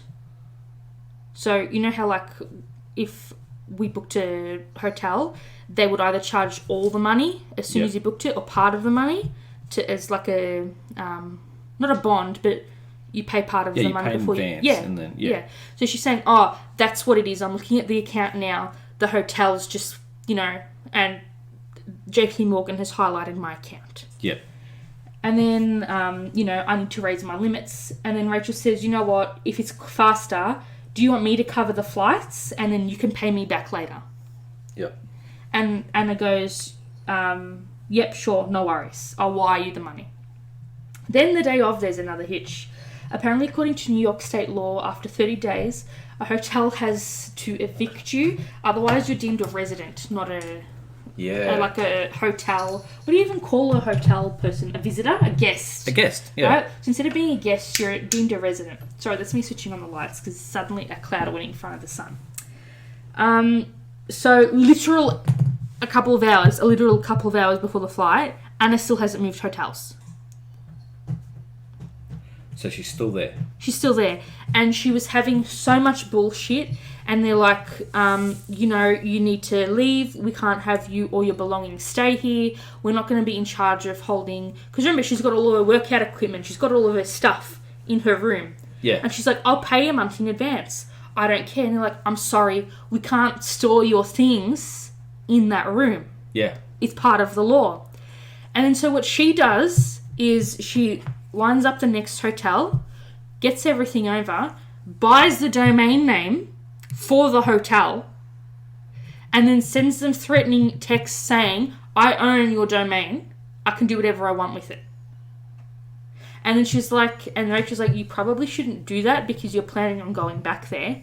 And she's like, oh, I'm not going to do anything with it. I just like the idea that they think I will at any time. Jeez. That's a sassy, savage move. Yeah. But also kind of psychotic. Yeah, extremely psychotic. Very psychotic. Alright. And suddenly the sun's back. Yeah. Yeah. So yeah, it was a big deal to get to the airport. All four eventually got there. Jesse, the camera guy, has to check in his equipment, right? And he turns to Anna, who's obviously the one who has to fit the bill for his check-on luggage for his camera. Yeah. And guess what? She happened to check on her black clutch, which held all her cards. How convenient. How convenient. So, she turns to Rachel and says, hey, would you mind paying the $200 fee? And Rachel's like, yeah, don't worry. I got it, don't worry. I'll pay you back later. Yeah, no worries. No deal. So then they decide, let's get sushi. So they spend $120 on sushi. Rachel paid. Oh, let's get lunch, $80. Rachel paid. So they finally land in Morocco, and I don't know, you've been, again, on international flights, but apparently there's this thing called customs. Yes. So what Anna did was she bolted for the line. Left her group that are there for her videographer, her Casey, who I think is there as an assistant, and Rachel, and she went to the front of the line. Acted like she wasn't part of the group. Okay. And slips to the front, and she's like, oh, the way she smiled at them, like, oh, I forgot you guys were here with me. This is really weird. Yeah, I know. Right? So she conveniently forgets that her videographer, her best friend, and her other friend who's acting as her assistant are right there. And so Rachel's like, I was used to this behaviour, but I figured because we're in an international place, like in a foreign country, that she would be a little less difficult, I expected more from her in a foreign place. So they get to the hotel, and obviously when you're spending that much money, you need a tour of the place. So they do, oh, it's little Lady Valkus. Oh, she's getting some cuddles. So adorbs. She's all huffy puffy. She's been running around. I think so. Like a spastic cat. Look at that. She's done a line of fluff. Probably been sitting in the window sleeping. Sleepwalk. So the next day they travel to the Middle Atlas Mountains, which is apparently a beautiful place. And some of the most expensive rugs in the world, hand-pulled rugs. The rugs that sell for literally $50,000, $60,000 plus. The ones that would fill a whole room. Yeah. They are made there. Wow. Right? To put it into perspective for you, years ago, literally over 13 years ago, my parents knew that I was interested in medicine. So the guy, the German preserver of body parts, the guy who does the fixation, his show was in Melbourne, and he was at the Melbourne Showgrounds. So my parents took me to go have a look. Like Von Hagen or something. Yeah, that dude. All of his pots and the sections that were on tour. Yeah. The tour stop was in Melbourne. Yeah. So my parents were like, oh shit, Steph's really interested in science, medicine. They thought I was going to get... I did get into medicine, just became a medical researcher, but that's a different story. Yeah. So they were like, oh yeah, let's go. That weekend, there was a rug exhibition. There was one of those rugs, Michael, it was like the size of this full room. They wanted $60,000 for the rug. There was red velvet rope around the rug. Everywhere, A4 paper to A4 paper to A4 paper was printed in bold, massive capital letters, do not touch. Wow. Right? And people were looking at it and were signing off to, a family was there signing off to buy that rug. Far So out. to put it into perspective, these are some of the most plush, beautiful rugs in the world. I'm not talking shit, you can Google this. Yeah. Right? I never touched it, but I saw it. Yeah. Okay. So these rugs are something else. So Anna, they're there because so they're allowed to touch because they're at the stalls. And she and Rachel Anna and Rachel touching the plush of the rug. Yeah. And it's something else again. And so they're so taken by this rug that Anna's like, I'll buy it for you. And Rachel's like, no, thank you, but it's okay, I can't justify that. So she declines Anna. And then Anna went to buy herself some dresses and some mint tea, all of which you can see on her Instagram right now. And you guessed it, her card declines. Wow. So she turns to Rachel and asks her to cover the $1,339.24 US buck bill. And of course she does. So she covers dinner that night. And then Casey starts to feel unwell. So the group head back to the hotel. Then they get to the hotel and they're obviously making their way back to their villa.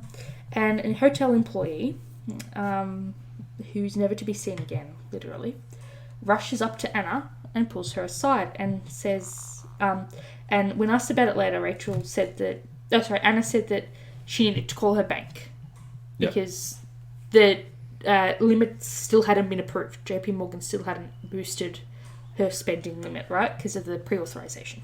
Yeah. And she played it down and was like, don't stress.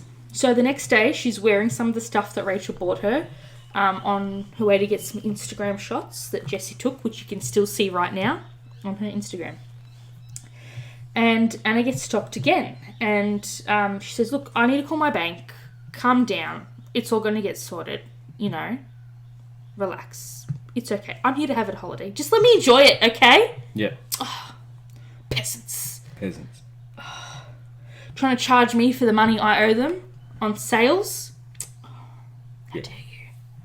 I'm a fucking German heiress. Don't you understand? Giving me a bill? No. Pass it to my peasant servant over there. They'll deal with it. Yeah. I was really expecting you to get into that, but you're just rubbing your teeth. You want to know where this goes. Yeah. Is that what this is? Okay. I've never seen you so excited. Yeah. You're here sipping tea, you're already 2 pots down, and you got... This is some major fraud going down. All right. I'm just waiting for this to... I'm just waiting for the penny to drop, literally. So the next day, Rachel heads off to breakfast and gets stopped by a manager. And he asks for Anna. And she's like, oh, I'm sorry, she's still up in the villa. And he's like, it's very important I speak with her. And she's like, okay. Right. So somehow Anna gets out of the villa without the managers, or the managers again say, we need to sort this out. And she's like, I will call my bank. And leaves. Just walks out, right? And leaves them standing there. So they spend the day at Richard Branson's hotel that is in Morocco. And they had lunch there and they looked around the gardens. Rachel had to pay again $236.24 to fit the bill. So they go back to the hotel, right, after spending their day trip. And they get pulled aside by 2 managers this time. And Anna pulls out her phone and makes a phone call, right? And she's very like, oh, I can't believe you're making me do this, right? So the camera guy, Jessie, and Anna are standing there because Casey's still in the apartment because she was feeling unwell from a couple of nights beforehand, right? She must have eaten something or she caught some sort of bug. So she's been in the hotel room. So it's just been the 3 of them. So Rachel and the camera guy like just standing there watching everything unfold. And Jessie's like, oh, I'll go and see if I can help out. And so they go back to the room after this whole thing goes down. The 2 managers wouldn't leave Anna's side and went up to their villa with them. Jessie pulls Rachel aside and says, you know that desk clerk that I said was pertinent to the story? He got fired because payment hadn't been made yet. Oh. So someone had already been fired. Someone's livelihood was fucked. Yeah. Because of this banking issue. Yeah. And she's acting like it's a big, they're being so disrespectful, continually hounding her while she's on holiday. Yeah. To sort out a problem that it's the bank's fault. Right? So, basically, Anna gets off the phone call and she puts her phone down and she's sitting on the chair that she acts like she owns the house, and the 2 managers are there standing, and Rachel's like, would you like to take a seat? And they ignore her. And no, says the other one. And Anna's there just looking at her phone, looking at them. Looking at her phone, looking at them. Looking at her phone, looking at them. And Rachel's like, well, there's nothing I can do. I'm just going to go to bed. Yeah. So she did. Again, if this was me, alarm bells would be ringing. Big time. In my head. Like Big Ben kind of alarm bells. I would have packed my bag and camped out for the next available flight. Yeah. But again, that's me. I'm not invested in Anna. I'm not invested in the situation. I wasn't there. But me, retrospectively... This is beyond... Like, the red flag's are already there. It's almost like you kind of go, decline, pay for me, decline, pay for me. Hang on a second. If someone's living out at a hotel... Anyway, so the next morning... The hotel staff, they're off to do their daily activities, right? They go down, and they're in the lobby, and the hotel say, look, we need to have a card on file that works. Yep. So what do you think Anna does? Asks. Rachel. Yeah. And she's like, oh, can we put yours down? Obviously the charge will go away once I sort it out. Once the bank, fixes up my account. Yeah. And so Rachel's like deer in the headlights. The hotel staff are putting pressure, and understandably so, because they're there to do a service and a customer isn't paying. Like, that's red flags, right? They've been staying in the hotel for how many days, and they haven't been able to charge. So Anna's like, Rachel's like, okay, here's my personal Amex card. Yeah. Right? And she has to sign the hotel says we need to have a card on file. Right? And Anna's like, I'm calling my bank. So I jumped ahead of myself. Yeah. So they go back to the hotel room, and Casey is too sick to even get out of bed. So she texts Rachel from next door and says, look, I'm sick. I need to go home. Yeah. And so Rachel's like, don't worry about it. I'll organise your flight. I'll organise a car to pick you up here at the hotel and take you to the airport. Yeah. And understandably, to the hotel staff, this looks like they're ready to fucking flee. Yeah. Right? They're ready to bolt. And so they keep getting calls because the car isn't showing up. And Rachel's like, one member is sick. She's travelling back home. We're still here. Anna is still here to settle her bill. Yeah. And then so, yeah, two managers come back up again, and they're like, this hasn't been resolved. Anna's like, hand over your card. So Rachel gives over her card. And Anna and the two managers say, look, it's just a temporary hold. The final bill will still be settled by Anna later. Then they ask her to sign a piece of paper which had the date, the time, some coding, like their banking coding, and the price, which was 30,000 MAD, and the word pre-autorisation, which is pre-authorization in French. Yeah. Again, that would be alarming to me, because pre-authorization suggests that you're going to be settled with the whole bill, Yeah. and you're pre-authorizing the initial charge. Yeah. But again, literally, if I did any of these things, literally, I pay for Podbean the 3rd year in a row, and Commonwealth Bank called me and were like, hi Steph, sorry to bother you. I know it's Sunday morning, literally. However, we've detected some fraudulent activity. You can go to your nearest bank and you can pick up some cards, temporary cards, or withdraw some cash right now. Yep. You just need to take your I don't have a driver's license, but just bring your driver's license, your birth certificate, blah, blah, blah. And I'm like, oh, it's okay. I think his name was David or Dave. And I'm like, it's okay. I swear to you, it's me. And he's like, this is the 3rd time I'm paying for this service. Thank you so much. Yeah. Right? My bank would calls me over something so simple. Netflix tries to fuck around with my account, and my bank is like, you're only allowed to take out of our client's account once a month. What are you doing? Yeah. Let alone my bank allowing some hotel in Morocco to pre-authorize $10,000. Could you imagine? I would shit again, I wouldn't be in this situation. But what do you do? Yeah. Okay. We're not here to victim shame or blame. We're just here to cover the story. So Rachel's so stressed, so she just puts her initials down on the form. Oh, jeez. She knows French, but it evaded her because of the pressure that was happening in the room. She's under duress signing this, right? Yeah. So the three of them decide to visit Villa Oasis.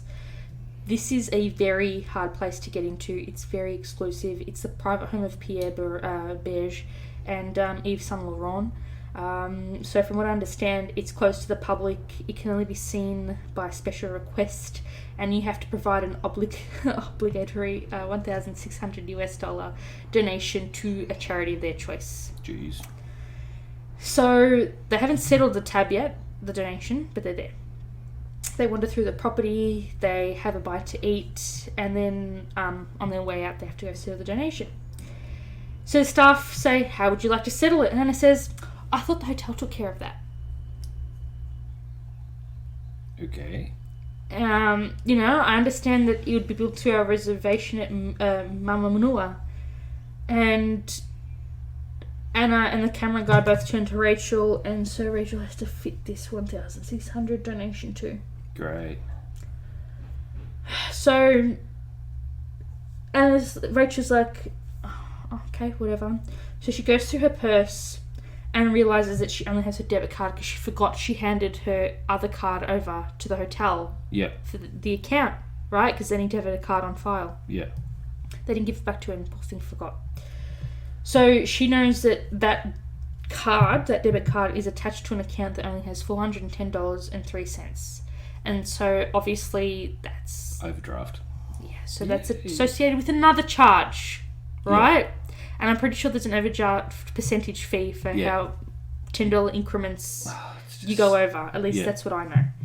I don't have a credit card, thankfully. So I'm just spitballing shit, but you can correct me in the comments, right? I don't know. So this cashier's there swiping her card, and it keeps getting denied. And then Rachel's like, oh shit, I didn't tell my bank that I was coming here. Yeah. To Marrakesh, so that's why they're denying the transaction. And then so she's like, look, I'm sorry, I have to go back to the hotel. I have to find another form of payment. Like, I have to find my other card because she thinks she's left it in the villa. Or it's missing or some shit. So she gets back to the hotel. She ransacks the place looking for a credit card but can't find it. In desperation, she has her American Express corporate card on her. Because remember how I told you she has to go to Paris straight after this trip for work. So she has that corporate card. And then she knows that, like, she puts her corporate card in her bag. She runs to the desk and she's like, have you seen my credit card? And I'm like, oh yeah, we have it on file. And she's like, can I please have it back because I need to go to Villa Oasis to settle the tab there. And he's like, no, I need to have a card on file. And then she's like, but please, like, I have no other way of settling. And he's like, I'm sorry, and it has to stay here. Yeah. So she did what she thought was smart, and she hands over her Amex corporate card, attached to Vanity Fair, and says, you may hold this, but you may not charge it until I get back. Yeah. You may hold it. That is all. And he's like, snatches it, and he's like, yep. And he gives her a card. She goes back to the donation bar at Villa Oasis, and she scans a card, and it's denied. And then the attendant is like, so what do you propose we do now? And she's like, I need to make an international phone call. So she calls Amex, and she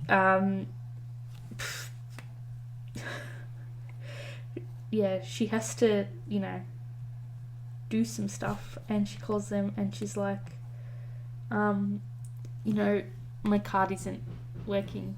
And they're like, that's because we just charged $30,865.79 US bucks on that card. You're over your spending limit. You're horrified right now. Wow. Right? And her heart drops. And then she's talking to the guy through American Express on the phone, and he can tell how stressed she is. And he's like, tell me how much you need to get out of Morocco safely. Yeah. And so he boosts her spending limit. So she pays for the donation.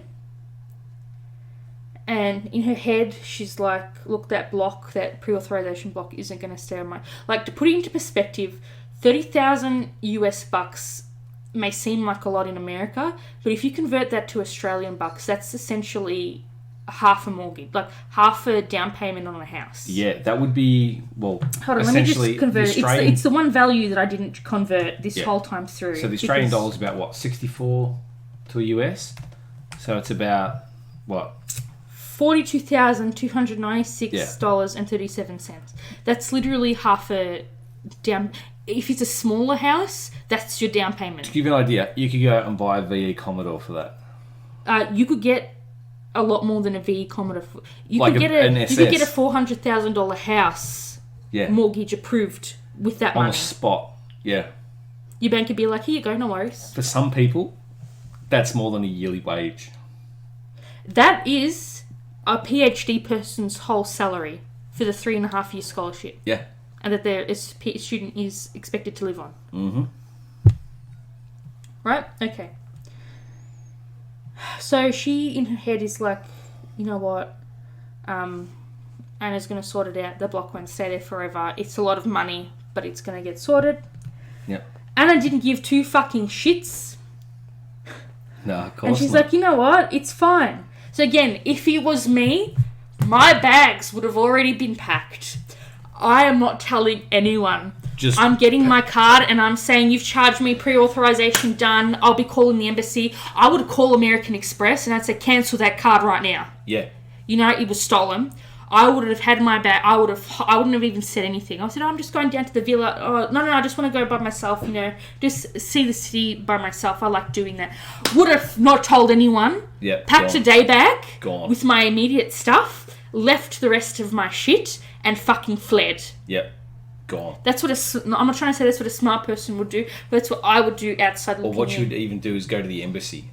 That's what I'm saying. Yeah, and you go to the embassy because obviously, say for instance, you're seeking sanctuary. Seeking asylum, whatever it is. Technically, because for instance, if you're in Morocco, say you're an American, or say you're French, they can't cross the land. It's American land. So American land, but also at the Australian embassy, if you're an Australian citizen, you walk into the Australian embassy, you can go in. You can. Yeah, you just have to show your passport. Yeah. Nobody else can go in. So essentially, you are safe. They can't cross. Like, for instance, if it's the US embassy, you're, say, like an American citizen, and someone else is, say, like chasing you, you go into the American embassy, and you essentially have... Well, that's what Julian Assange did, didn't he? He stayed in an embassy until... Yeah. Anyway. Yeah. She didn't do that. She probably didn't think to do that. And even if she did, she probably thought... She believed that he was all going to get... Yeah. You know? She thinks at this stage that Anna's still going to come through. Yeah. Right? So she decides to make an Excel sheet and she tabulates all the expenses that Anna needs to pay her back for, starting from the flights, the restaurant charges, the donation, the pre-authorization block. The hotel is saying it'll get removed and they'll credit her back once Anna pays, right? So she sends that attachment through to Anna, and her total charge, because remember the 30,000 pre-authorization block is going to be credited back to her account by the hotel when Anna settles the bill. Yeah. Right? So she's not worried about that. So the total charge with just the flights, the food, and the shopping was $9,424.52. Anna says, no worries, I'm going to wire you $10,000 the next business day.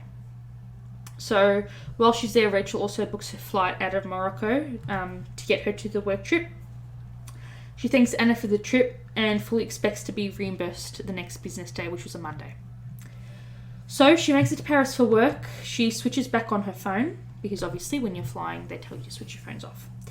And then she finds out that Anna and Jesse decided to extend their stay. Well, Anna decided to extend her stay, therefore Jesse had to extend his stay for a few more days. And they decided to go to Richard Branson's hotel and stay there instead of La Manua. Yeah. And it says, look, I'm catching up on emails.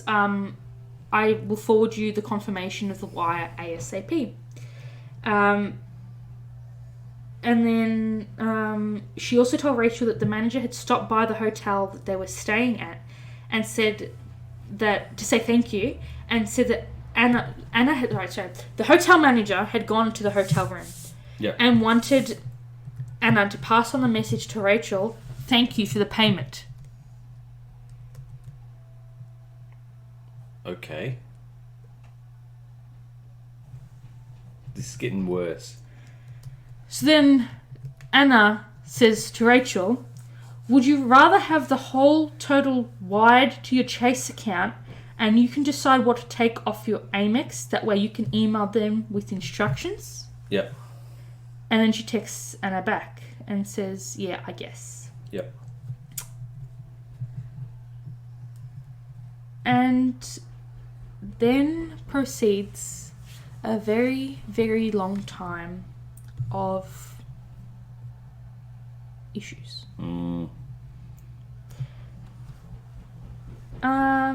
So it gets to the point where Anna has to get Rachel to talk to her. So Anna has an accountant back home in Germany who's in charge of her trust. Yep. Her name is Bettina Wagner. And so Anna's like, no worries, I'm going to put you in touch with my accountant, Bettina. Bettina's going to, between the two of you, you're going to organise all this, right? Yep. And she'll tell you when, she'll give you the wire confirmation code, and so on and so forth. She'll be your port of call. Yep. In my head, I would be kind of concerned because if Anna's paying for everything, all of a sudden, why does she now need her accountant? Yep. So some other person being involved in this conversation. Yep. But again, you're just desperate for your money.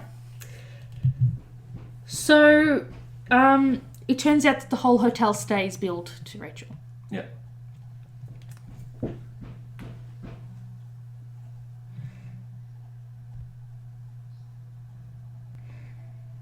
So, days go past. No confirmation code comes through. No wire transfer number.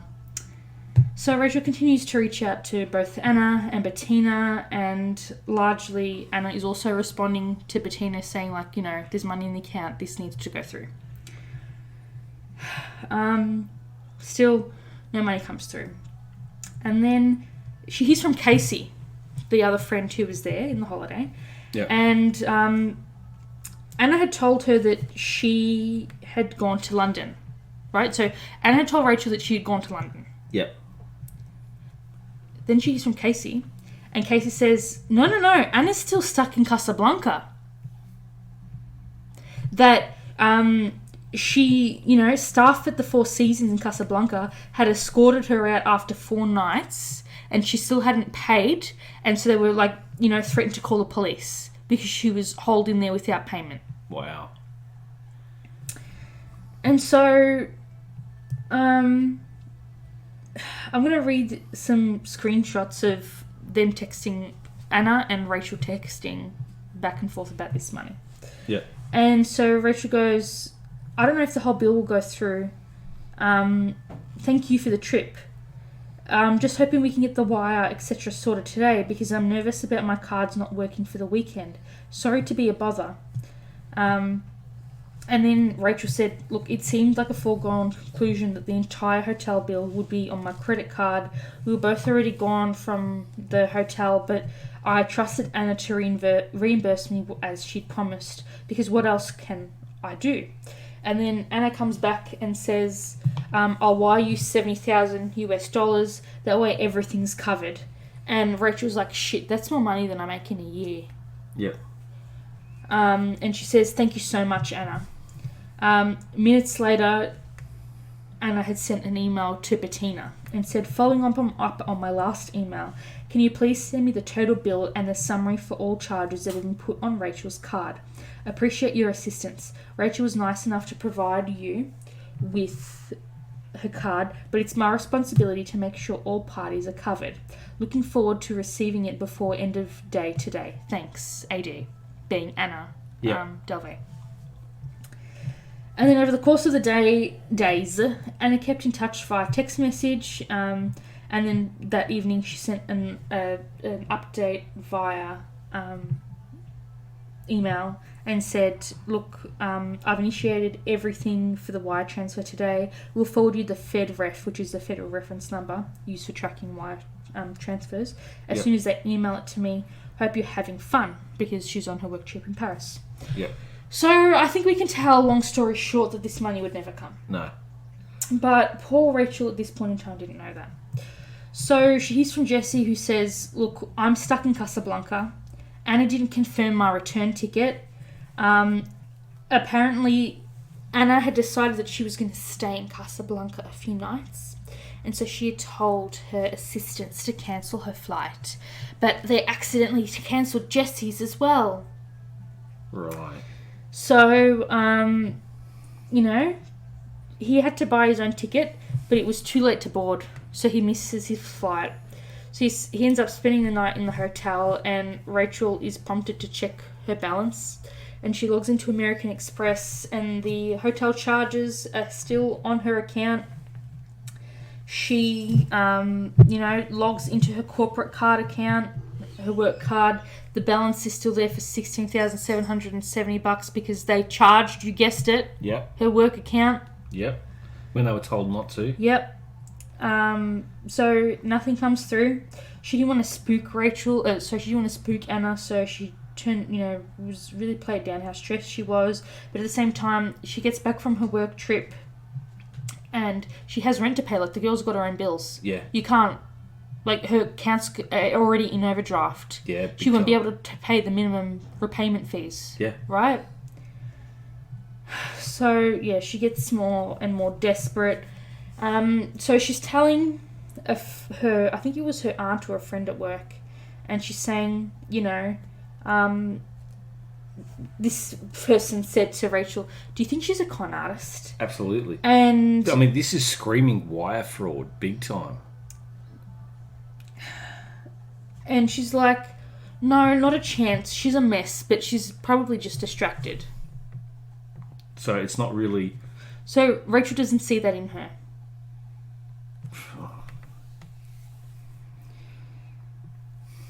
So weeks go by. There's fake numbers. Yep. Rachel had to go to the bank and said, oh, it didn't work. The code wasn't legitimate. Yep. It didn't exist. So, to get home, Anna had tried to get Casey to buy her flights out. And Casey's like, do I do it? And you know what Rachel says? Yeah, do it. Rachel will pay you back. So, poor Casey bought flights too, for Anna to come home. So, 2 weeks later, there's still no transfer. The economy flight wasn't good enough because the Queen Anna had to have a business class flight home to the tune of $2,500 to New York. Fuck. So yeah, Anna gets back and Rachel thinks, okay, now that she's going to be close to, her bank in New York and we're both going to be in the same city, so it certainly has to be easier to get this sorted out, right? Because everyone's in close proximity to the banks. No, fuck no. Nothing changes. So, yeah, she has to pay her rent, and then Anna magically has $5,000 that she transfers her via PayPal. Oh. Right, to cover that. So, it's mid-June, still nothing. Rachel tells her boyfriend, look, house, kids, I'm never going to, the meme, I'm never going to financially recover from this. It's not a meme for her. Yeah. This is her life. She thinks it's over. Yeah. She's going to spend the rest of her life working off this debt. Yeah. So the next day she's like, you know what, I'm going to take this situation into my own hands and I'm just going to have to deal with it. And so she shadows Anna the whole day from 8 a.m. to 11 p.m. in hopes that they would go to the bank. She shadows her in business meetings, everything. And it never happens. So she knocks, that morning at 8 o'clock, she's outside Anna's hotel door. Anna's sleeping. Living her best life. Like, Rachel's torn to shreds about this. She believes her whole life is over. She can't sleep, she can't eat. She's a shell of her former self. And Anna's just in there sleeping in a hotel room. Right? And then so she gets into this bitch's room and she's like, we're going to the bank today. And Anna's like, yeah, I've got stuff to do today, but we can go later. So she tags her around. And at the end of the night, 11 p.m, she says to Rachel, because she's a bitch, oh, I hope you enjoyed yourself at least. Fuck. And Rachel's like, I will meet you 8 a.m. tomorrow morning. Yep. And I was like, yeah, okay, fine. The next day, she rocks up to her hotel room, knocks, no one's there. She calls, Anna doesn't answer. She calls again, and Anna's like, I'm in a meeting. And then Rachel's like, but I told you I was coming here this morning. She's like, I have places to be, things to do. I'll sort it out when I can. So, apparently because she works for Vanity Fair and their large parent company, they allow their employees to access free legal advice. So she, contacts the free legal advice through work. And they say, you know what, do some homework on this girl, see what you can find out about her. So everyone that was at that dinner when they first met, she contacts all of them, and some people say, this one guy, his name's Tommy, and he said that Anna had told him that she gets $30,000 a month at the start of every month. Per her, that's how much her trust pays her out. Yeah. $30,000 every month at the start of the month. And that her dad is a Russian oil billionaire. So not only is this screaming wire fraud, extortion, what else? Remember when I said it's pertinent to the story that her dad's a German solar energy man? Yeah. She told Tommy, my dad's a Russian oil billionaire. There you go. It's all fake. She's a scammer. He said that in September, so in a month or so, she was going to receive her full inheritance. And then Tommy was like, well, she did owe me some money, but then she wouldn't pay me. Like, she had issues paying me back. And then I threatened to contact her dad, and she gave me the money back. So, armed with this information, Rachel's like, I'm going to tell Anna that I'm considering legal action. And then when Anna hears of this, she's like, I'm promising to pay you back. Then it's the weekend of July 4. And then Anna's like, it's July 4th, right? Which is one of the biggest American holidays on the planet. It's Independence Day, right? So it's an American national holiday, right? Emphasis on American national. Anna says her Dutch bank can't process the transfer because they're closed on this public holiday. Last time I checked, Dutch banks didn't follow American Exactly. national public holidays, apart from Christmas and New Year's and Easter. But dodgy as fuck. Yeah. So let's jump ahead, because again, a lot of broken promises. Rachel seeks advice from a friend from college. He is a lawyer.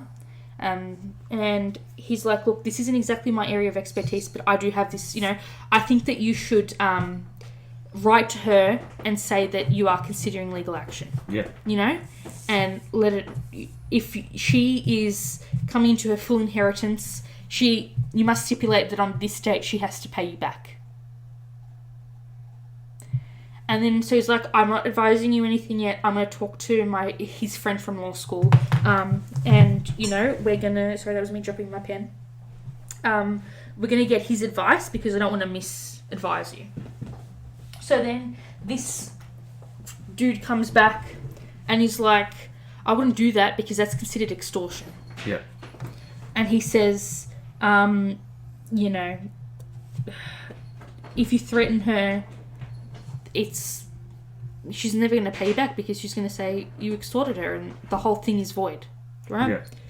Sorry, I'm getting distracted because Valky's running around like a psycho licking the couch.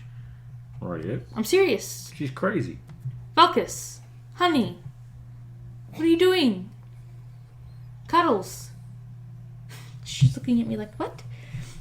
So, on the 1st of August 2017, Rachel contacts the police. However, they tell her, look, it happened in Morocco, there's nothing we can do. So, Casey and Anna are like, there's something we're missing here. There's a piece of a puzzle we don't have. Yeah. So they hold intervention and they get one of their other friends. So there's 4 women. Casey, Rachel, Anna, and this other friend. And they grill Anna on everything, and the bottom line is they want to find out why her family won't step in and bail her out. Yeah. Anna said that her parents told her she had to sort it out on her own. And then they're like, well, who are your parents? And then she's like, my parents. And then she's like, this is the other woman whose name I can't remember, the other friend, right? Yeah. I think Casey brought her in. And then she's like, well, who are your parents? And, these girls, Rachel can't sleep at night. She's in this much stress. And she's like, oh, but what about me, my banks and this, and nothing's happening for me either. They're threatening to lock me up and blah, blah, blah. And it's like, but you put this woman, in all this for nothing. She's like, so what's your parents' name? What's your dad's name?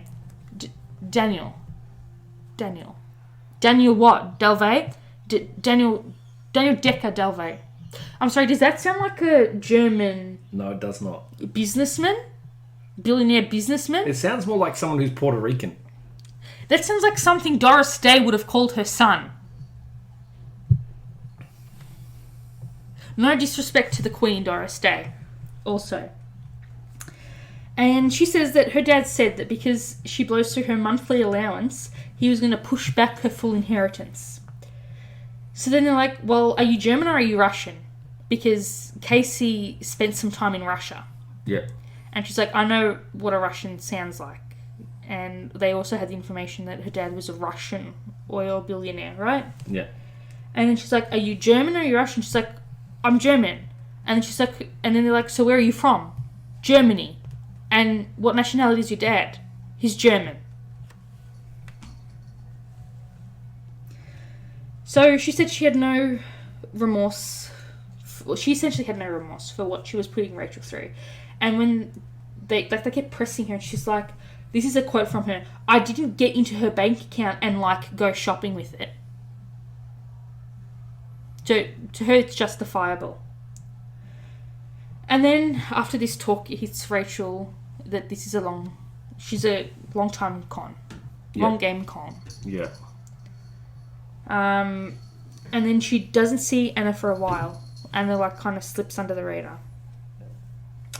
And then Rachel contacts the Manhattan District Attorney's office.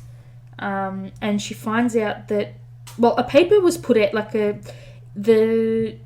think it was the Daily Post. And they put out a paper, an article in the paper saying that Anna Delvey was kicked out of a hotel because she was skipping the bill. In New York. Oh. Right? So Anna's like, so the story, the story was running the Daily News, and it used Anna's real name, Anna Sorokin. Sorokin is how you would pronounce it, but whatever. Yep. And so she goes to the district attorney's office, and they're like, okay, we'll call you back. And she hears back from the Financial Frauds Bureau of the DA's office, the district attorney's office, and they arrange a meeting.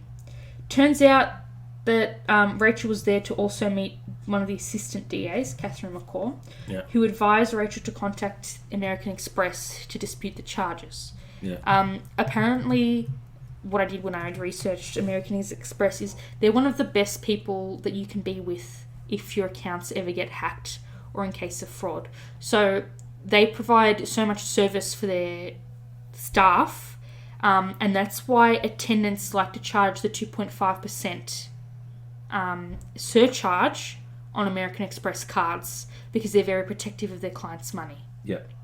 So allegedly, they're one of the best people. If you're going to get credit cards, black Amexes are the way to go. From my research, right?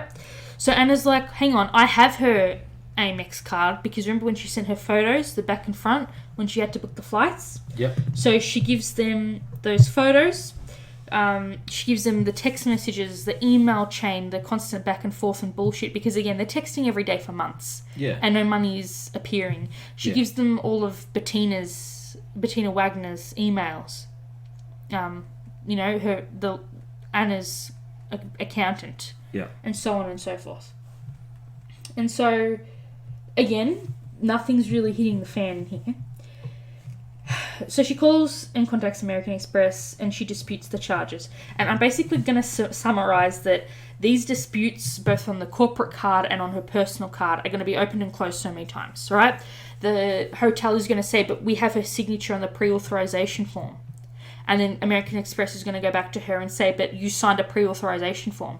And then she said, yes, I told you about that in my original statement, but I told you I signed under duress and being told that I would be credited that account. So then American Express would reopen that. Yeah. And then same thing with the, her story's running in the news. She has frauded frauded hotels. Yeah. She also frauded me to fit some of her personal bills. So that's what she was doing, back and forth, back and forth, back and forth. So yeah, they open and close lots of times. So on Tuesday the 5th of September, that's when Anna was slated to be seen in court, and she decided to ditch a court date. Turns out that the DA's office of Manhattan couldn't really do much, and apparently they don't know how to do much investigation. So they asked Rachel to do all that for them. Well, not really. I think Rachel took it into her own hands, but they trusted Rachel to track her down. And it was a lot of back and forth and stalking her on Instagram, trying to figure out where she was, trying to get back in her good graces with texting, and you can imagine how many days and weeks this took. Yes. Is this bitch going to go down for grand larceny? So, I'm going to ignore you said that, and we're going to continue on. So, the DA, via Rachel, the DA found out that she was in Passages, which is a rehab center. Moz, what are you looking at? There's no food up there for you, little one. She's like, she's looking at Day, our fake solar plant. She's like, what is that? Because, it hasn't been there for years. Anyway, so they found her in Passages, which is a rehab center in Malibu. And, it only costs $60,000 a month. Fucking hell. So she gets into contact with Anna. She slowly wins her trust over text. And Anna's like, yo, can you smuggle some vodka in when you come and visit me? And apparently it wasn't for her, it was for someone else in the place, but whatever. So Anna was, apparently when you go to the rich rehab centres, they let you go out for the day. And so they had agreed that they were going to meet at a restaurant. So as she's walking to the car to meet Rachel at the agreed restaurant, she's apprehended by Officer McCaffrey from the Manhattan DA's office. He's the guy that Rachel was forwarding all of the goings on to, right? Yeah. Her main contact. Then, obviously, Rachel's at work because that's what you do when you're not stealing money from people. You got to work to pay your bills and pay other people's debt, right? Yeah. So she's at work on the photo shoot and she's getting texted updates from this officer. And then she gets a phone call from a holding prison in Texas, but she never answered that call. So slowly the full monetary values start being published. She owes $20,000 to Richard Branson's hotel and 6 other charges, estimated to be $275,000 US, stolen through a variety of scams, and she was attempting to steal millions more.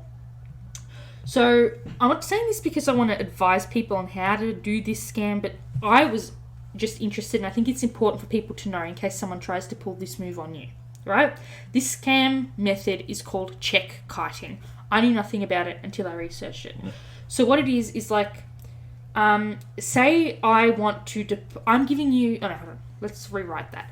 I'm depositing a check in the bank. Yeah. Some banks, unlike Commonwealth Bank, which is who I'm with, apparently they transfer that money instantly, as if it's already in your account. Yeah. The check sits in holding, the actual physical check, right? So I go to a teller, here's my check for $5,000. The teller puts $5,000 in my account and she holds, or he holds onto my check. Yeah. Right? And that has to get processed over a certain amount of business days. She would immediately withdraw as much of that money as she possibly could, or write another check from that account to another account. Yeah. Right? So that's what you're doing. You're taking all that money out. And you're pretty much banking on having that time between the bank realising that money doesn't exist or not. Yep. So it's like, say that I went to ANZ and I went to Westpac, because I would never ever do, not that I would ever do it, but I would never ever do it to Combank. So say that I write an ANZ check and then I go to Westpac through my Westpac account and say I want to deposit this check from this ANZ cashier's check, right? Yeah. And then I just write checks from one to the other. There's no money in the account, but the banks don't know that. I didn't think that this could happen. In Australia, this couldn't happen. Yeah. You don't get your money until the check is cleared. Exactly. Right. Is Australia too advanced? I don't understand. Just doesn't like losing money. Right. So she's kind of like shopping these accounts. She's going to different banks, setting up different accounts. That's all she did all day. Just went to banks and opened and transferred money. That's all she did. And went to different banks to take the money out. That's all she did. That was her day. Yeah. Right? So it turns out that she had deposited 160,000 US bucks in bad checks to Citibank and pulled 70k out of that non-existent money before the check had bounced. Great. Right? So that's not bad. After the trip to Marrakesh, the trip to hell, she had opened an account with Signature Bank and deposited 15,000 in bad checks. Then she withdrew 8,200 bucks in cash before the banks bounced the checks, right? So then people are saying maybe she was planning on paying Rachel back. The thing is, you're still doing it via criminal means. You're still a fucking criminal for being in the hotel in the first place, right? So it all curled up with her when Citibank and Signature detected the fraudulent activity. They shut down her accounts, contacted the NYPD. And then they found out that she falsified documents from international banks in Switzerland and Germany to the tune of just a casual £60 million. So this ain't petty theft. This is grand larceny. So she had taken these fake... I can't say it. We're almost there, all right? Yeah. So she'd taken these fake docs to City National Bank because she wanted to secure a $22 million loan for her art precinct, right? And it was supposed to include restaurants and cafes, and it was going to be like a little suburb, but an art precinct, right? Yeah. Kind of like what the Royal Melbourne Children's Hospital did. Yeah. So they denied her. So she tried to do the same thing at Fortress. And they said, look, we'll give you 25 million bucks if you give us 100k to cover legal and due diligence expenses that we have to do. Yeah. Right? To all of our customers.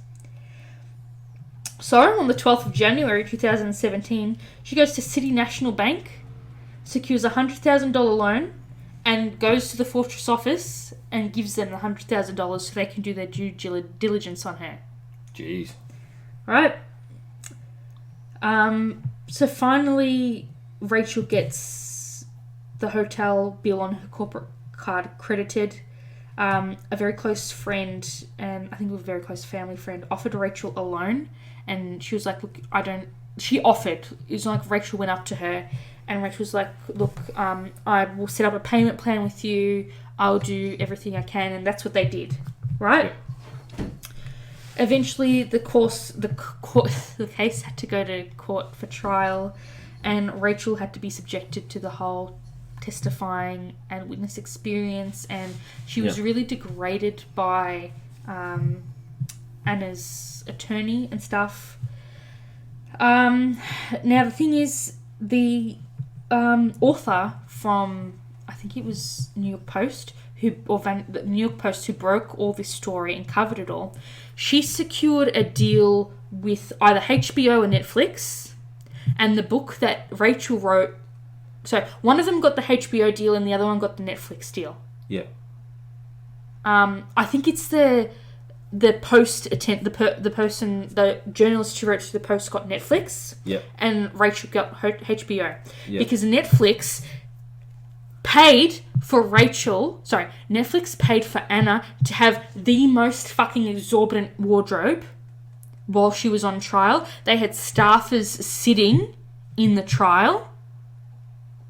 Right? Because it's coming out in the public gallery. In the public gallery. Right? Because they wanted to play it out. It's cinema. It's real life. Yeah. That's the next step in true crime. If you can get the documentary people to be in the document, it's you know, you can't, you're living it then. Yeah. You're there. your story matters. Gee. Because you had a front row seat to this happening. You know, no other. Would you rather make a documentary about reading something that someone wrote? Yeah. Or we were here, we saw it. So then technically Netflix would own the rights to that. Well, Netflix owned the rights to the journalist's story. Yeah. HBO bought the rights from Rachel's book. Yeah. Right. So, where was I going with this? Alright. So the whole trial's very highly publicised. Anna's attorney also turns out she was representing... he's representing Anna through her entertainment dealings. So he was the one who was there when Netflix asked her to sign the deal, right? He helped cut the check for Anna. Yeah. If that makes sense. So the papers found out her actual father, and he was very disappointed with her. He said that, you know, she needs to serve time for her crimes. More interestingly, he's not called Triple D. Yeah. I'm not going to say his real name, but her family migrated to Germany from Russia. They had no idea that their daughter was living it up in New York. Apparently they didn't have much contact with her. On the 25th of April 2019, the New York State Supreme Court found her guilty of 8 charges against her, including grand larceny in the first degree, grand larceny in the second degree, grand larceny in the third degree, and theft of services. She had used apps, both... So my main question was, as soon as I read the book and the Bettina Wagner came up, as soon as I had that name, I was like, does this person actually exist? She's just making up characters. That's why the bitch had 2 phones and a laptop. Yes. So she's bouncing calls and emails To herself. from different numbers Yeah. to different people to make it look like she's sorting out the situation. Yes. Right? Yeah. So she had fake voicemails, fake obviously fictional bankers, and was falsifying documents using this MacBook. Because if you don't know, you can actually... unless you know how to boost the contrast on your screen, Mac will let you do anything to a document. Yeah. So, for example, say that you gave me your birth certificate. I could open that in my version of the PDF browser and type I don't even need to pay for an extended service like Adobe. Yeah. I don't even need to import it into anything like Illustrator. Just with the MacBook, what's it called? Preview. I can just open it through my PDF preview thing and type anything. Yep. I can change your name to my name. Right? Print out that, make it look like it's a real document, but because I'm emailing, scanning it, it's completely different. Yeah. Right? It's a piece of paper. And I could get a loan in your name. It's bullshit. If people aren't doing, again, their due diligence. Yeah. Right? So that's the power of technology that we have It's right scary. now.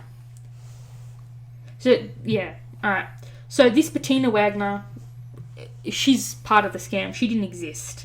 Her Google history on her new MacBook said that her search terms were how to send untraceable emails. Oh, jeez. But apparently the whole ploy had come undone in Morocco because she essentially left New York with no money. Yeah. But her ploy was she had to reset her visa anyway. She just didn't have enough time, and that's why she was so hectic before the trip. Yeah. Because she can't cover for anything, you know what I mean? She was going away. So, yeah. I guess she'd had no time to figure out her next move. She didn't have enough time and or money. So Anna was sentenced to 4 to 12 years in prison, and she's serving her sentence at Bedford Hills Correctional Facility for Women in Westchester County, New York. When she's finished serving her sentence, she'll be deported to Germany. From what I can tell, she's due to be released on the 19th of October 2021. The remainder of the charges were eventually reversed for Rachel. For her, that nightmare has finally come to an end. She obviously, between the deals and her story, was able to pay her friend back for the loan, and her boyfriend had also given her $2,000 to cover for rent or something else at another time. Yeah. So she's in the green now and probably has more money now than Anna ever will, and rightly so. And as much as she fell for this scam, I don't think she needs to explain to anyone why she's trying to monetize on her story. It's not like she's out faking shit like someone else in this story. Yeah.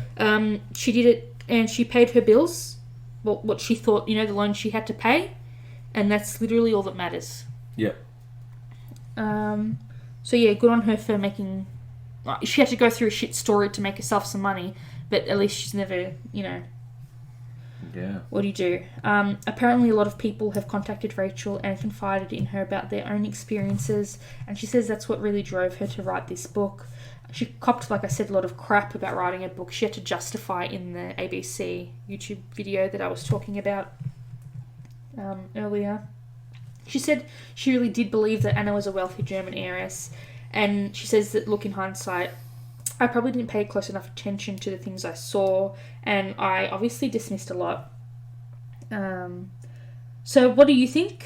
Because me personally, I think that Anna was going there with the intention of getting Rachel to pay for everything. Hell yeah. But I think she was hoping to have paid her back.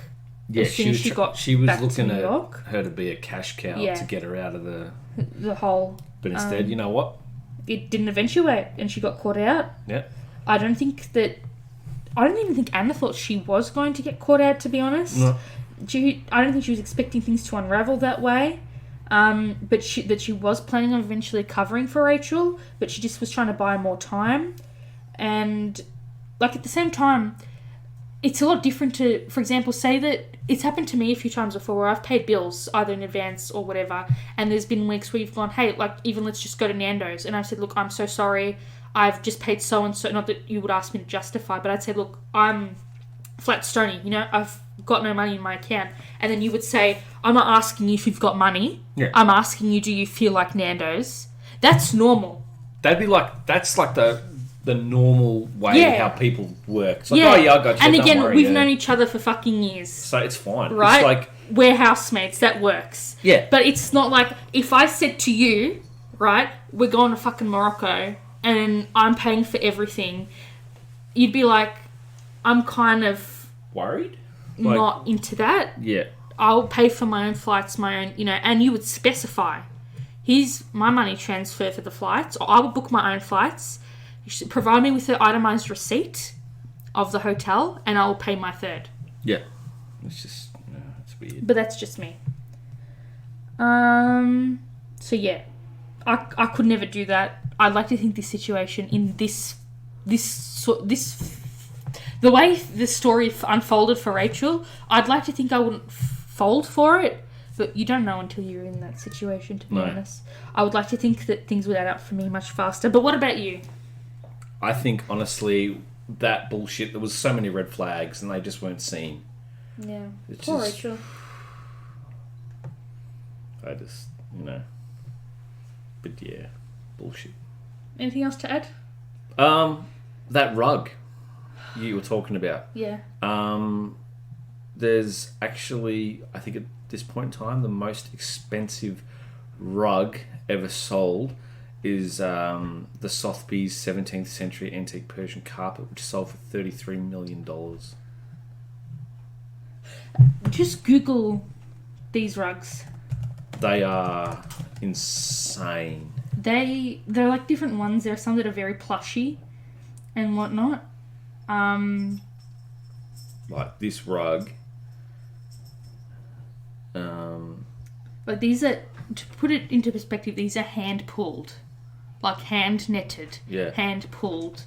This, like, is it cotton they use? I don't even know. Yeah. Wool, So but whatever. they think it was potentially acquired for a museum. It's just phenomenal.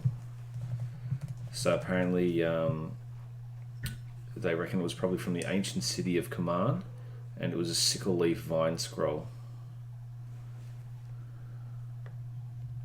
It's just... and like, you just look at it, the colours and everything, it is phenomenal. Just, yeah. Woo! Just a little bit. Yeah, just a little bit. So essentially, it's It's an extremely rare masterpiece. They were expecting it to be about $10 million, but it went for 33. Like, imagine that, but plushy. Yeah. That's the kind, and huge. And you see some people that hang them on their walls. As tapestries. Yeah. Yeah. I don't know. And, there was another one that was... Also, how heavy is that? How much money would you have to spend checking that rug in? Well, yeah. There was another one too. For example, this is similar to the one that she described, if it loads, in her book, and it's a knockoff selling for $450 US. Jeez. Let alone the real one. Yeah. Fuck. Yeah, there's some... Oh, and they're having a sale. So it would normally be $517 through this knockoff website. Go buy a rug. It's a Moroccan high Atlas, authentic Moroccan rug. Atlas Mountains is the thing. Where's it from? America. Yep. I'm sorry, wouldn't it be from Morocco? You'd think. But whatever. I ain't stupid. Yeah. Anything else you want to add to today's story? No, that's pretty much today's podcast? Okay, if you're looking for us, we actually have a topic request form, so if there's something you specifically would like us to cover, head over, hit in the topic and also your handle, so that way we can credit you, as well as your pronouns, that way I refer to you appropriately. Yep. Because we're all here to support pronouns in 2020. Nouns, pronouns, synonyms also. Yes. We're on Apple Podcasts, Castbox, Castro, Google Podcasts, Listen Notes, Luminary, Player FM, Podbean, Podchaser, Radio Public. You can subscribe to us via email, Spotify, Stitcher, Swoot, TuneIn, Overcast. You can find us on YouTube, Instagram, Twitter, or you can email us at controllersandcouches@gmail.com. He's FullMetalChicken. Yes, I am. I'm Stephfafahh. Thank you for paying attention to us this week. And yeah, hope you all have a great afternoon, great week. I hope things look better in the world. True. To be honest. If you're out there with the marches, please be safe. Yep. And also keep the 1.5 metre distance. Yes. As well. Don't go catching yourself COVID.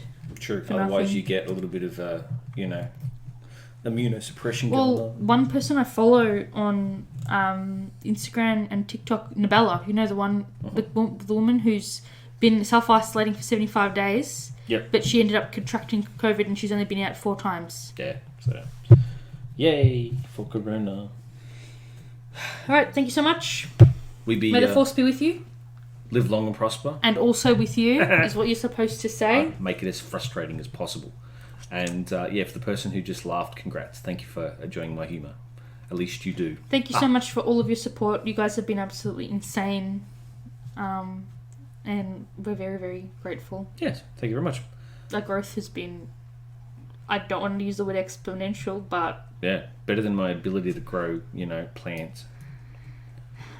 Right. No, those cacti have come back though. So yes, because I take care of them. I put them in the sun. Yes. Sun is good for plants. Really?